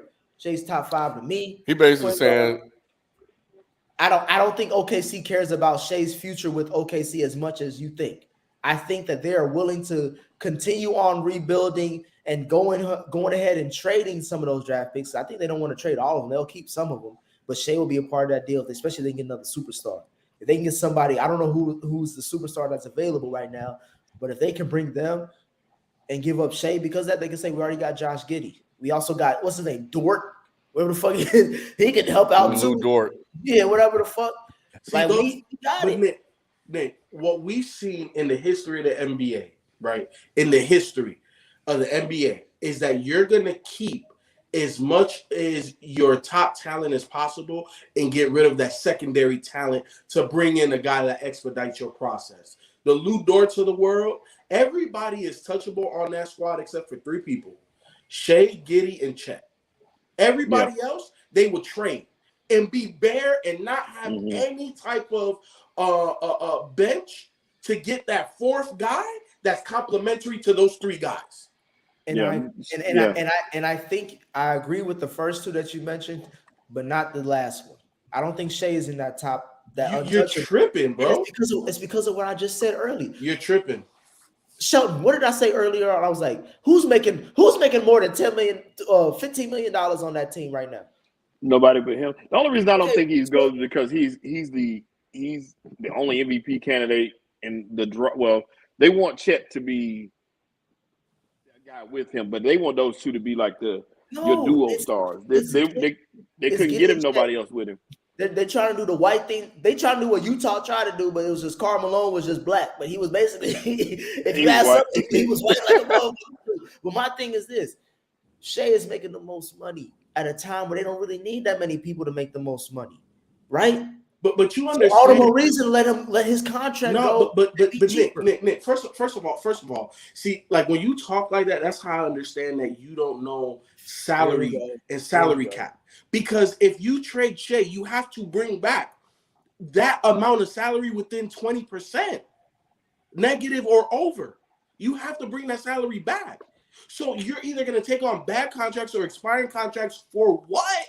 When you have a young and up-and-coming star on a when you look at Jaylen Brown and what he got paid, Shea's not getting paid nowhere near that. So that will hold on, Nick. That will allow us to go get another guy that's making $20+ million a year. Okay, and so what you always say that I lack in basketball talent or knowledge, I feel like you lack with timing. Why do you think Shea's on the contract he's on? Is it because of what he's doing now or because of what he was doing then? It's the same. Was he a better player then, or is he a better player now? It's the same exact reason. No, it's not. No, it's not. Listen, Nick. It's the same exact reason. It's the same exact reason. Same exact. Literally down to the T. Why the Golden State Warriors had enough salary cap space to sign Kevin Durant outright. Do you know why that was? Because Steph Curry's original re-up was way below market value. Shai Gilgeous-Alexander's contract is way below market value. So it will allow them to move assets to get somebody that's getting paid nearly what he's getting paid and maintaining the rest of the talent on the team. History, that's how it moves, bro. You're leading with my point because Shai is being underpaid, right?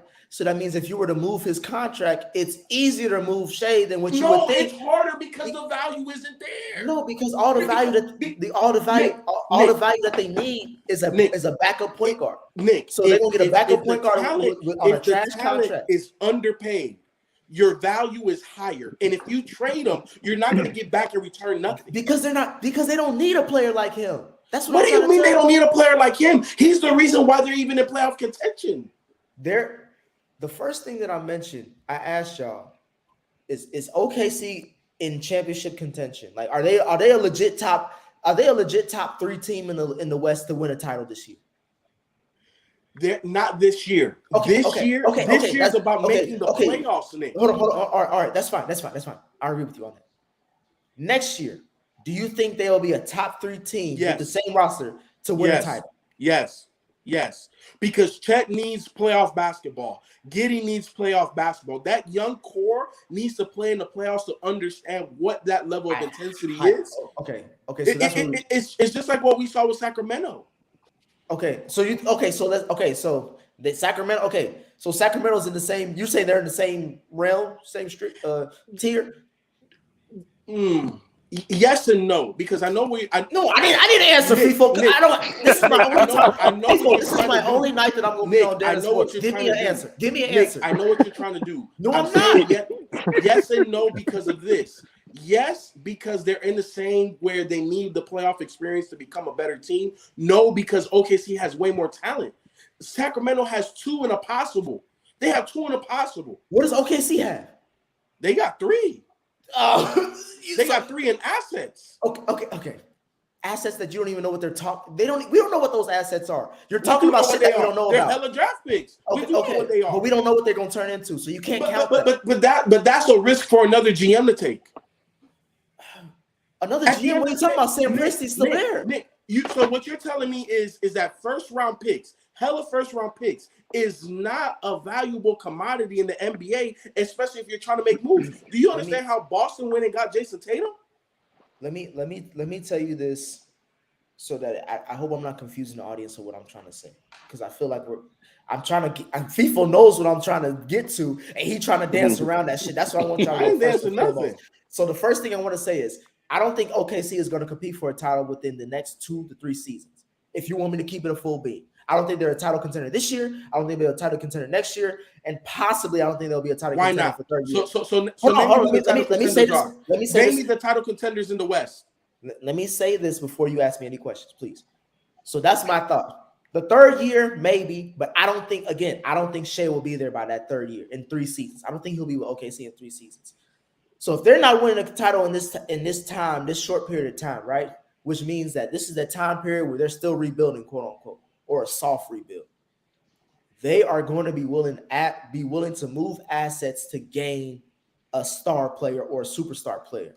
That's the whole reason that we've been talking about them for the last 8 seasons, is that they got all this draft capital and they're going to use it. So now they got Chet, now they got Giddey, now they got Shai. They have something to use as leverage. So if they're not winning titles in these next 2 years, which means they're going to have to get better because they're not a championship team, that means they're going to move off one of them. Between Chet, and Giddey, I think they're going to move off Shai because he's the oldest one. He gets paid the most. He's the quickest contract that most people would take outside of that because they damn sure not going to get rid of Chet. And I think they like Giddey enough as a fan favorite and as what the potential he could be. That is my point. I think that OKC, as they get better, they are going to move off of Shai. That supports your point. Huh? Tell me one time in history that supports your point. One time. Ask me that other question first because I got to think about that. I don't remember the other question. You done moved on. I don't care about it no more. Name me one time in history in the NBA that supports your point. DeMar DeRozan. Oh, man. No, he read up twice. No, I'm saying they moved off him to win a title. he was considered their best player, and they moved off to win the title. Okay, but we're talking about a best player in his mid-30s, not mid-20s. Name me a player. Okay, does that not sound like moving the goalpost? Did he not ask me a question and I answered it, and then he said a mid-30s ass nigga? That's not the same. That's not the. Nick, you asked me, FIFO. You asked me what is. You asked me a question as far as saying when in NBA history at a time where they moved off their best player to trade for another player to win a title. I gave you that answer, and then what was your response? Nick, what was your response? Comparable. That's apples and oranges. Because after a player re-up the second time, yes, they're more willing to let that asset go if you have not won. They're willing. But off of the first re-up, no. When does it happen? Okay, you're adding stipulations to it. I'm asking Lou, you. What question did he ask me? Did he add stipulations like that to it? 27-year-old number one option got traded. Spike's been asleep the whole conversation. Ask me a fucking question. Ask me a damn question. Don't ask me some other shit on the back end. You ask me one time. Give me a 27-year-old, under 27-year-old. I'm not playing in their first re-up. I ain't playing your. It ain't Christmas. I ain't playing your reindeer games, FIFO. Okay, because you can't answer because it don't happen, Nick. No, the bottom line is he's an all-star, borderline superstar, and borderline MVP candidate. They're not going to let him go at this young age. If you got a guy under 27 years old, 28 years old, that is accomplishing the things that he's doing right now and got that team in contention at least, you can't let him go. And I don't think they're that dumb. They might not be the smartest thing in the world, but they ain't gonna let him go. You build around him and you build around. So when does OKC start competing for titles for you, Sheldon? For me, it should be between the next 2 and 3 years. And I say that because I like their core. I like Jalen Williams. Both Jalen Williams actually. I like what they have. They're a couple pieces away, but I like what Chet can be. And like I said, I love the backcourt. I love him and Giddey in the backcourt. I think that what they bring together, they complement each other well. And they play good basketball. They play tough defense right now. They scrappy every night. Every night they're in the game. So, FIFO, do you agree that it's 2 to 3 seasons they should be competing for titles? 100%. Okay. We all agree with that. The question I had previously is this. Name me the Western Conference contenders next year. People don't tell me. Name me between 2017 and 2022. Next year. Who are the Western Conference contenders? I'm not doing it. Next year, who's the Western Conference contenders? We got to put Denver there. Who else? Yeah. Phoenix. The Lakers, we're talking about they're not a championship contender now. Who else? Golden State. You're talking about it's a wrap. Minnesota. There's only 3. Yeah. OKC's in a better position than Minnesota. Y'all told me on Tuesday. No. Y'all told me on Tuesday that Anthony Edwards was that dude. He is that dude. So why wouldn't they be contending for a championship? I don't like because he ain't got a Josh Giddey or a Chet. Because what? Because he ain't got a Josh Giddey or. What do you mean? Wait. What do you mean you don't trust the franchise? The franchise is shitball. Who's the head coach, Lou? Oh, who cares? Exactly. Outside of Rudy Gobert and no. Who do you know? We were just sitting at Daddying on Tuesday, and people were telling me that Anthony Edwards. I'm asking you in return. They're telling me that Anthony Edwards is a top 5 NBA player. So you're telling me in the next 2-3 years he won't be competing for a championship? How is that possible? Because it's the franchise. It ain't him. Okay, cool. That's cool. I asked this on Tuesday, just like with Kevin Garnett. Will he be making a mistake staying in Minnesota and being one of the best players, top 5 players in the league? We all agree with that in this chat, right? It's 2 different questions. No question. No, I know where you're going to. There's 2 different. I'm saying it's 2 different questions. Should he stay with Minnesota? No. Is he gonna get paid the most by Minnesota? Yes. People said just to. That's why people said Tuesday. People said Tuesday that he should stay with Minnesota because they can pay him the most money. Because that's the only reason why. That's the only reason why. Is this the first re-up? Understand. What does that matter though? What does that matter if you're one of the best players in the league and you want to win a title? Because what does the re-up matter? It's a couple of things. Number one, when you're a young player, you have to establish yourself, right? And that means on the court and also what your value is. The first 7 years are going to be tied to the franchise that drafted you, especially if you are an ascending, budding superstar. You're not going nowhere because that re-up, I want to say is either $60 or $80 million more than any other. Is that worth team. Is that worth losing for 4 more years? Wow. Yes, because you're not going to make that up. And that's the difference between the NBA that we grew up with and the NBA right now. But because you're telling me that a person staying in Minnesota is more important than him making more money than him going somewhere where he can win. And we've all agreed. We've all agreed that he can't win in Minnesota. Spike, it's just the business of basketball. Because at the end of the day, teams that draft their player need to have a competitive advantage of keeping the players they drafted. The business of basketball and winning championships aren't the same thing. You would agree with that, right? There's I'm just no. Yes or no? Yes or no? The business of basketball and winning a championship are different, right? Listen. Because Spike, Michael Jordan didn't make $30 million until the end of his career. You're not listening, Spike. You're not listening. You're not listening, bro. Spike, yes, but they intersect at a different time. When you're a young player, that first contract you have to re-up. It's the stupidest business decision in the world to not re-up with the team that drafted you. The rules are the rules to make sure that the small market teams that draft a Giannis have a competitive edge of keeping Giannis. You have to have that stipulation. So as a businessman basketball player, it is the dumbest thing to not accept that first re-up. So that first re-up, you're not competing for a championship because you just got drafted to one of the worst teams. So it gives that team an opportunity to build around a young star player. Now, that second re-up, that's different. That's where it intersects. Now it's about championships because I made my money and I established myself as a basketball player. Look at what Giannis made and what Giannis said before they traded for Dame. If I don't have guys in here making the same sacrifices I make, I'm out. Right? And what did they do? They went and traded for Dame and he re-up. Because now it's a smart business decision. But he's willing to walk. That's the second re-up. Hold on, people. You don't even have to say all that. Lou, let me ask you this question. You're a fan of Jay-Z, right? That's one of your favorite rappers. What is his most famous lines? Would you rather be underpaid or overrated? Right? If I told you you could get a job in Minnesota right now paying you $200 million, or you can stay in Atlanta and get paid $150 million, what job are you taking? What do I want to do though? I didn't ask you all that. I didn't ask you all that, Lou. You and FIFO. No. Wait. You and FIFO was just arguing for 30 minutes about, what's his legacy and what's he gonna do and what does that mean for the overall of his career? If I'm Anthony Edwards and you're telling me I can leave Minnesota, make less money, but I will win championships, I'm leaving. What are y'all talking about? Why are y'all talking about business decisions? Why are y'all talking about millions of dollars? Don't even say nothing. Don't even say nothing. Go ahead, Lou. Go ahead.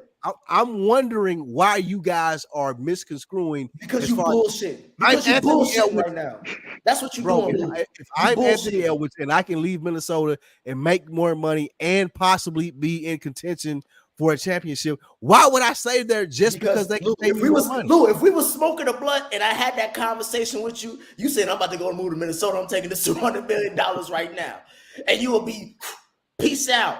So stop bullshitting. You take the most money you can get. And then in the back end, you talk about championship. That's cool. But don't try to don't put me on the same level or put me in the same stratosphere as the people who are like, I'm trying to win championships. No, wait. I'm chasing the money. I'm chasing the money. Let me pause you right there. Let me pause you right there, Spike. Two things. Number one, on Gilbert Arenas' podcast, he said, and it's true, there's a whole bunch of players that are selling their championship rings because they don't put food on the table, bro. And they would trade that championship ring for an extra $20 million in that career. They sure would. Steph Curry, I promise you, Seth, $20,000. And my point is, people like Seth. People like number two is this. This is the business of basketball, right?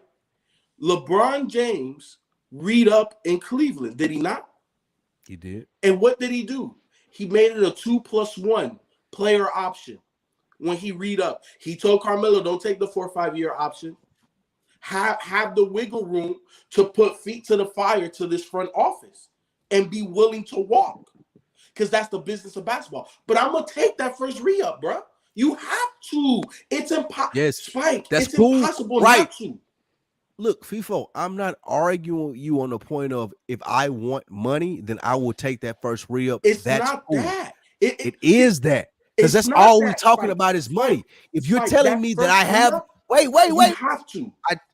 If you're telling me that I have a better situation to win a championship versus taking more money, if I got that dog in me and I want to win a championship, I don't care about the money. Hold on, FIFO. It don't matter. Hold on, FIFO. You're not taking money deals. You went to LA because of lifestyle. Lou, I'm gonna be honest with you. When a rookie's contract is up and it's time to sign that first deal, championships is not the first thing on your mind. It's always money. Cool. That's all I'm saying. Always money. And I would like us not to pretend about that. Like, let's not pretend that, I'm Anthony Edwards and I'm trying to win a championship, but I'm going to take the most money because Minnesota is giving to me. If you want to go somewhere else and win a championship, that's cool. Regardless. Let me pause. It's always, let me say this, it's always going to be about how much money you can make as fast as you can in the beginning of your career. It's always that. You don't hear championship talk until these guys are closer 7, to 8. retirements. Yeah, that's when they start talking about you find the best situation. Hey, look, you should listen to the show right now because clearly his light bill went out, so he can't light up the whole house right now. See what I'm saying? So he know what he's talking about. When money's on the line, he understands. Man got a candle on the line. So look, let me break it down like this for you as well. Hey, we need to get a Bed Bath and Beyond for sure. Let me break it down for you like this as well. That first re-up is extremely important. You know why? That's what I don't like. It's the same thing that we do in hip hop, though, FIFO. People try to miscrew the facts about numbers and I sold number one. I'm number one on Billboard. What does it have to do with your skill set, though, bro? Listen. Because we have to talk about business first and foremost.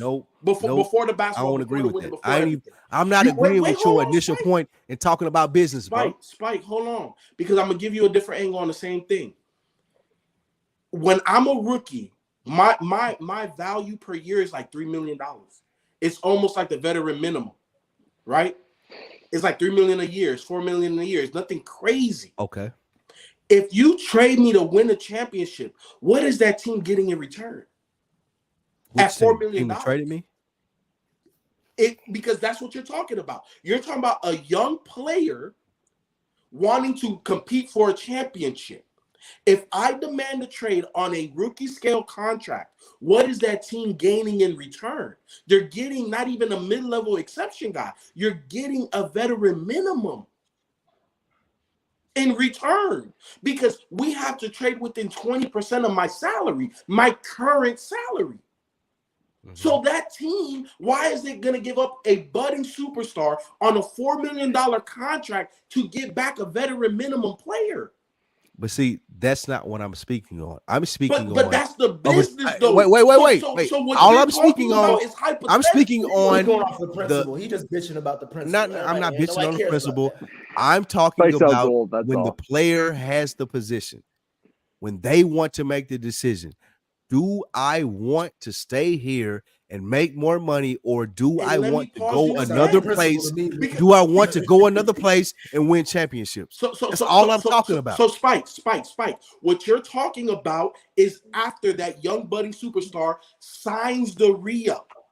Because now when you trade me, that team that's trading you away can now receive adequate compensation for your value.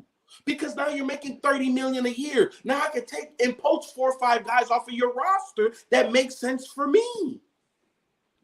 So what you're talking about has to happen after the first re-up. It has to, Spike. It's not possible to do it on a rookie scale contract. It's not possible. Right. Take the money, Lou. Just take the fucking money. That's take the money. Anything is possible.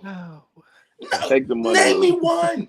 If you want the money, and that's my point. If you want the money, take the money. That's fine. However, if you're trying to sell, it's business, and you have to sign that deal. Act like it's not. If you want the money, that's cool. Take the money. If you want the money, that's fine. Take the money. However, if you want to win and you're willing to sacrifice money to win, I understand that too. That's all I'm saying. But they ain't gonna do it. Nobody's ever done it. They're not gonna. Okay, that's cool. The thing about it is, Sheldon, wait. I'm not asking them to do it.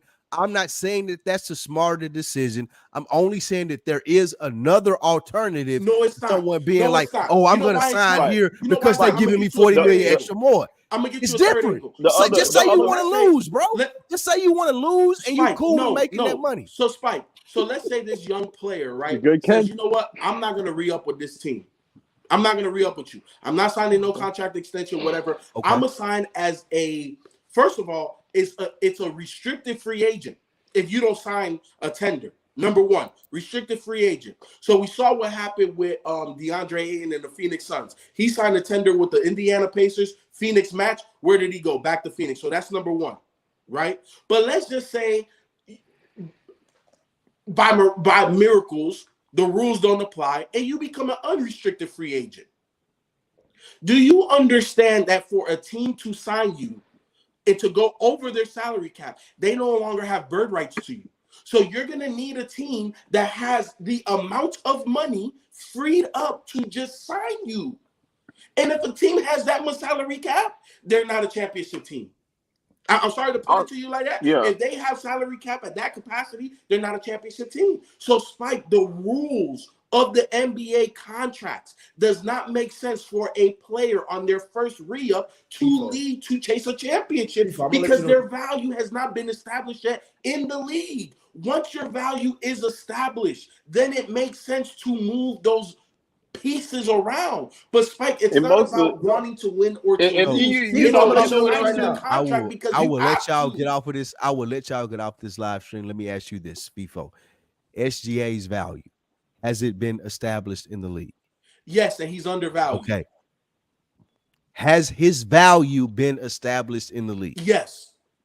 Okay. Yes. So if he were to make the decision to leave Oklahoma City because he doesn't think that he could do that squad because he's will make. Wait. Let me finish. Mm-hmm. If he doesn't think that squad can win him a championship, and he goes somewhere else and takes less money because he knows what he does for a basketball team and what they could do with him on that team if they are a good team, and he decides to say $20 million less, I'm asking you, is that a possibility?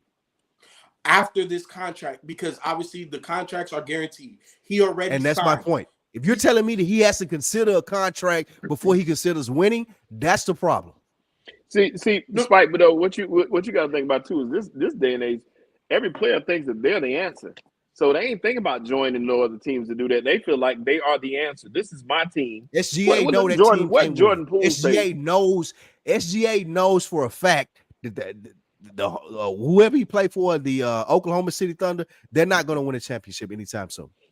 He also knows that he'll never see the type of money he see from signing his first and contract. That's fine. I'm cool with that. And that's why he's I'm not going arguing that point. I'm just saying that there are players who are willing to take more money and stay with the teams that they know are not going to win. Bruh. Everyone does. I don't know why y'all keep arguing with Lou on this. He is on his right wing Lou shit. Ain't shit about the people. You did a whole soliloquy for no reason. This nigga looked around the whole room and he didn't give a fuck what you were saying.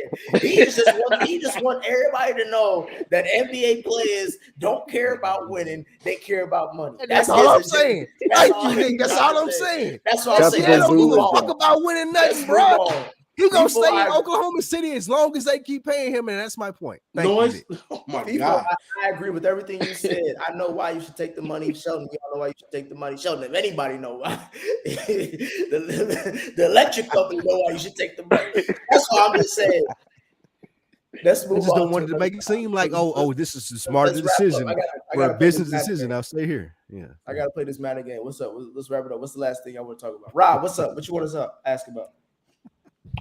I'm just gonna close off that last point with shout out SGA because he's a Canadian. That's right.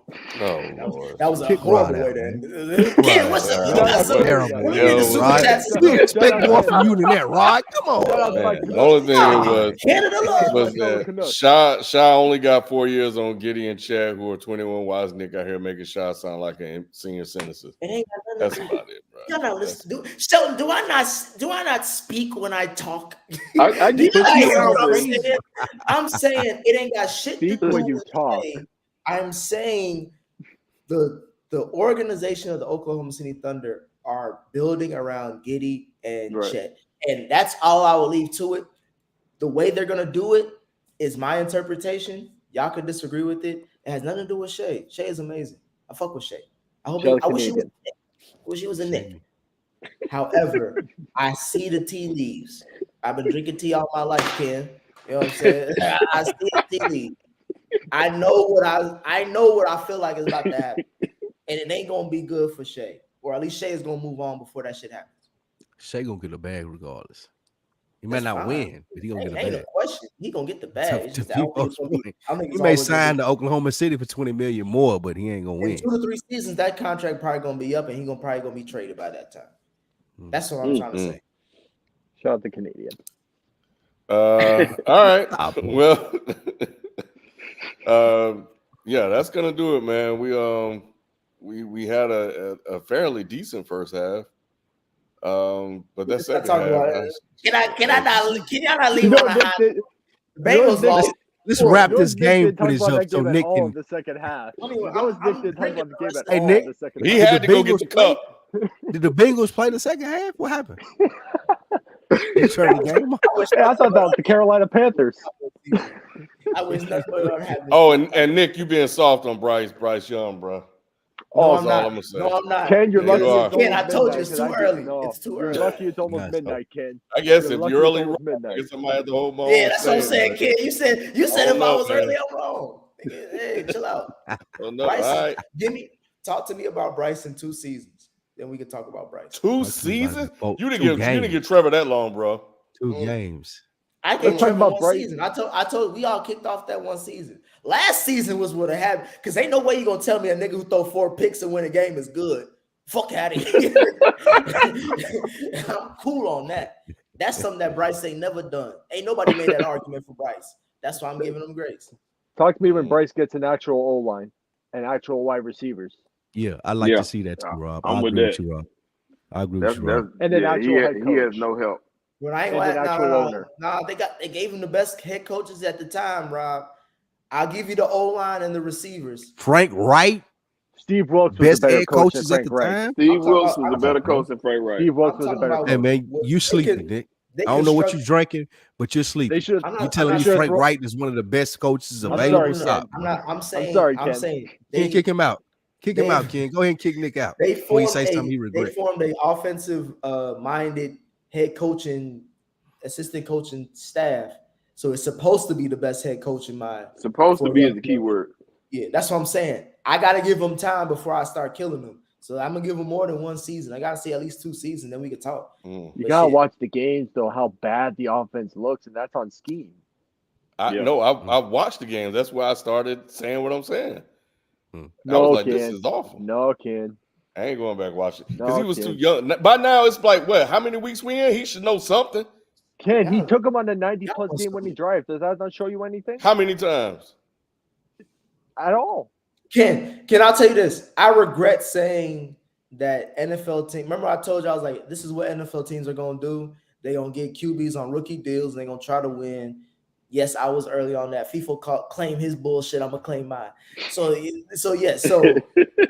I regret saying that because we judge QBs way more harshly than we used to. Peyton Manning didn't win a playoff game until year 6. Let's talk about that if we really want to talk about it. Nick, you're the main person doing that. No. I know. No. I'm saying this. Nick is the main one that does it. No. I'm saying that. No. It's like the Spider-Man meme. I told you, Rob. What's the one thing that I always say about players in the NFL?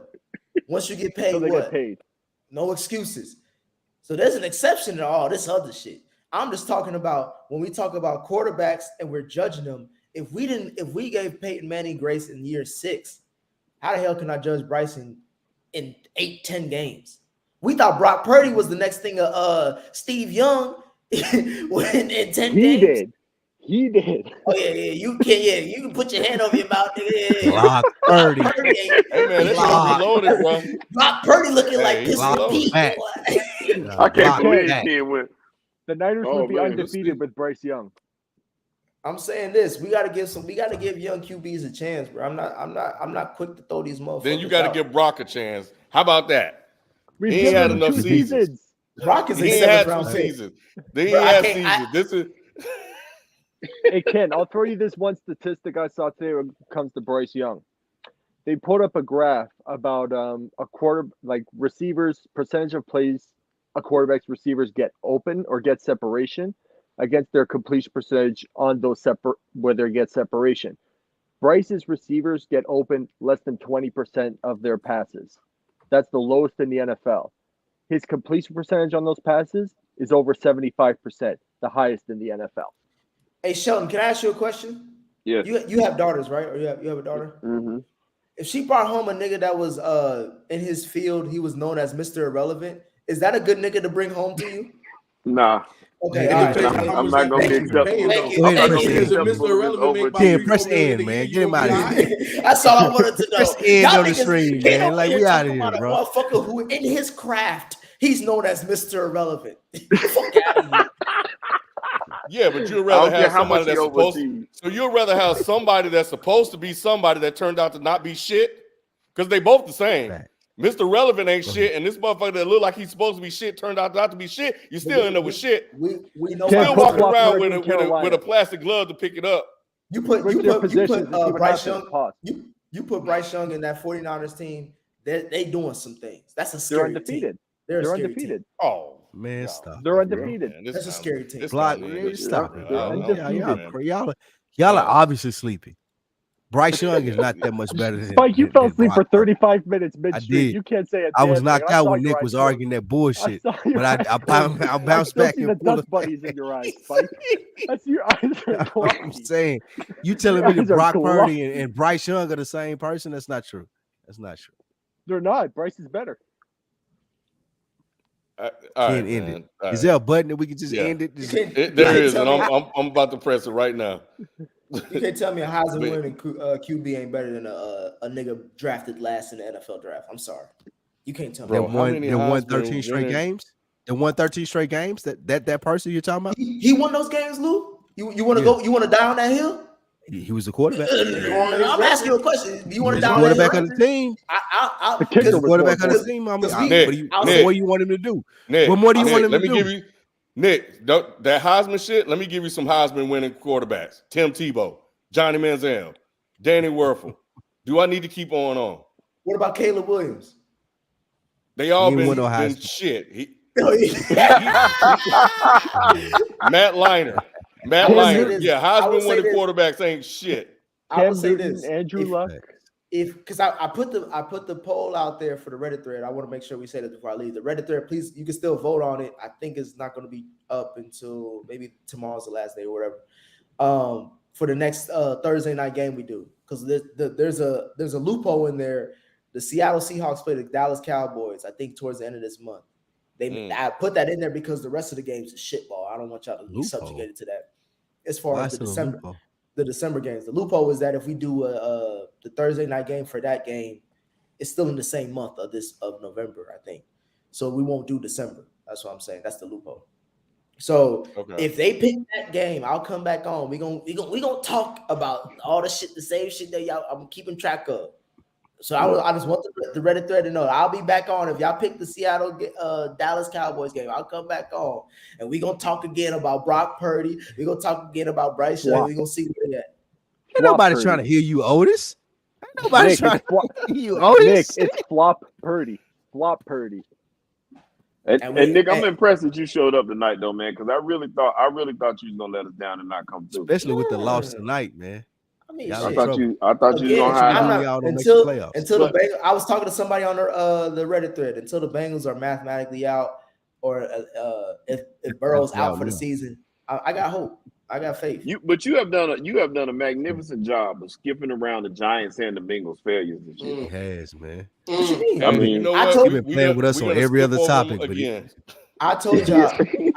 What did I come out here early saying? I was like, I hope the Giants keep losing so we can get Caleb Williams. We in the Caleb Williams race. And they're going to draft Drake May. Or at least Michael Penix. I'll take Michael Penix. They're going to draft Drake May. I hope not. I want Michael Penix. I think Michael Penix is. It's the Giants. I think he's a Lamar Jackson 2.5. Oh my God! All right, man. End this, kid. Hey, we appreciate you guys coming through and kicking it with us, man. Seattle Cowboys maybe next, so it's on y'all. Y'all do what y'all want to do if y'all want to see that one. So let's go, Gino. Yeah, we out. Gino.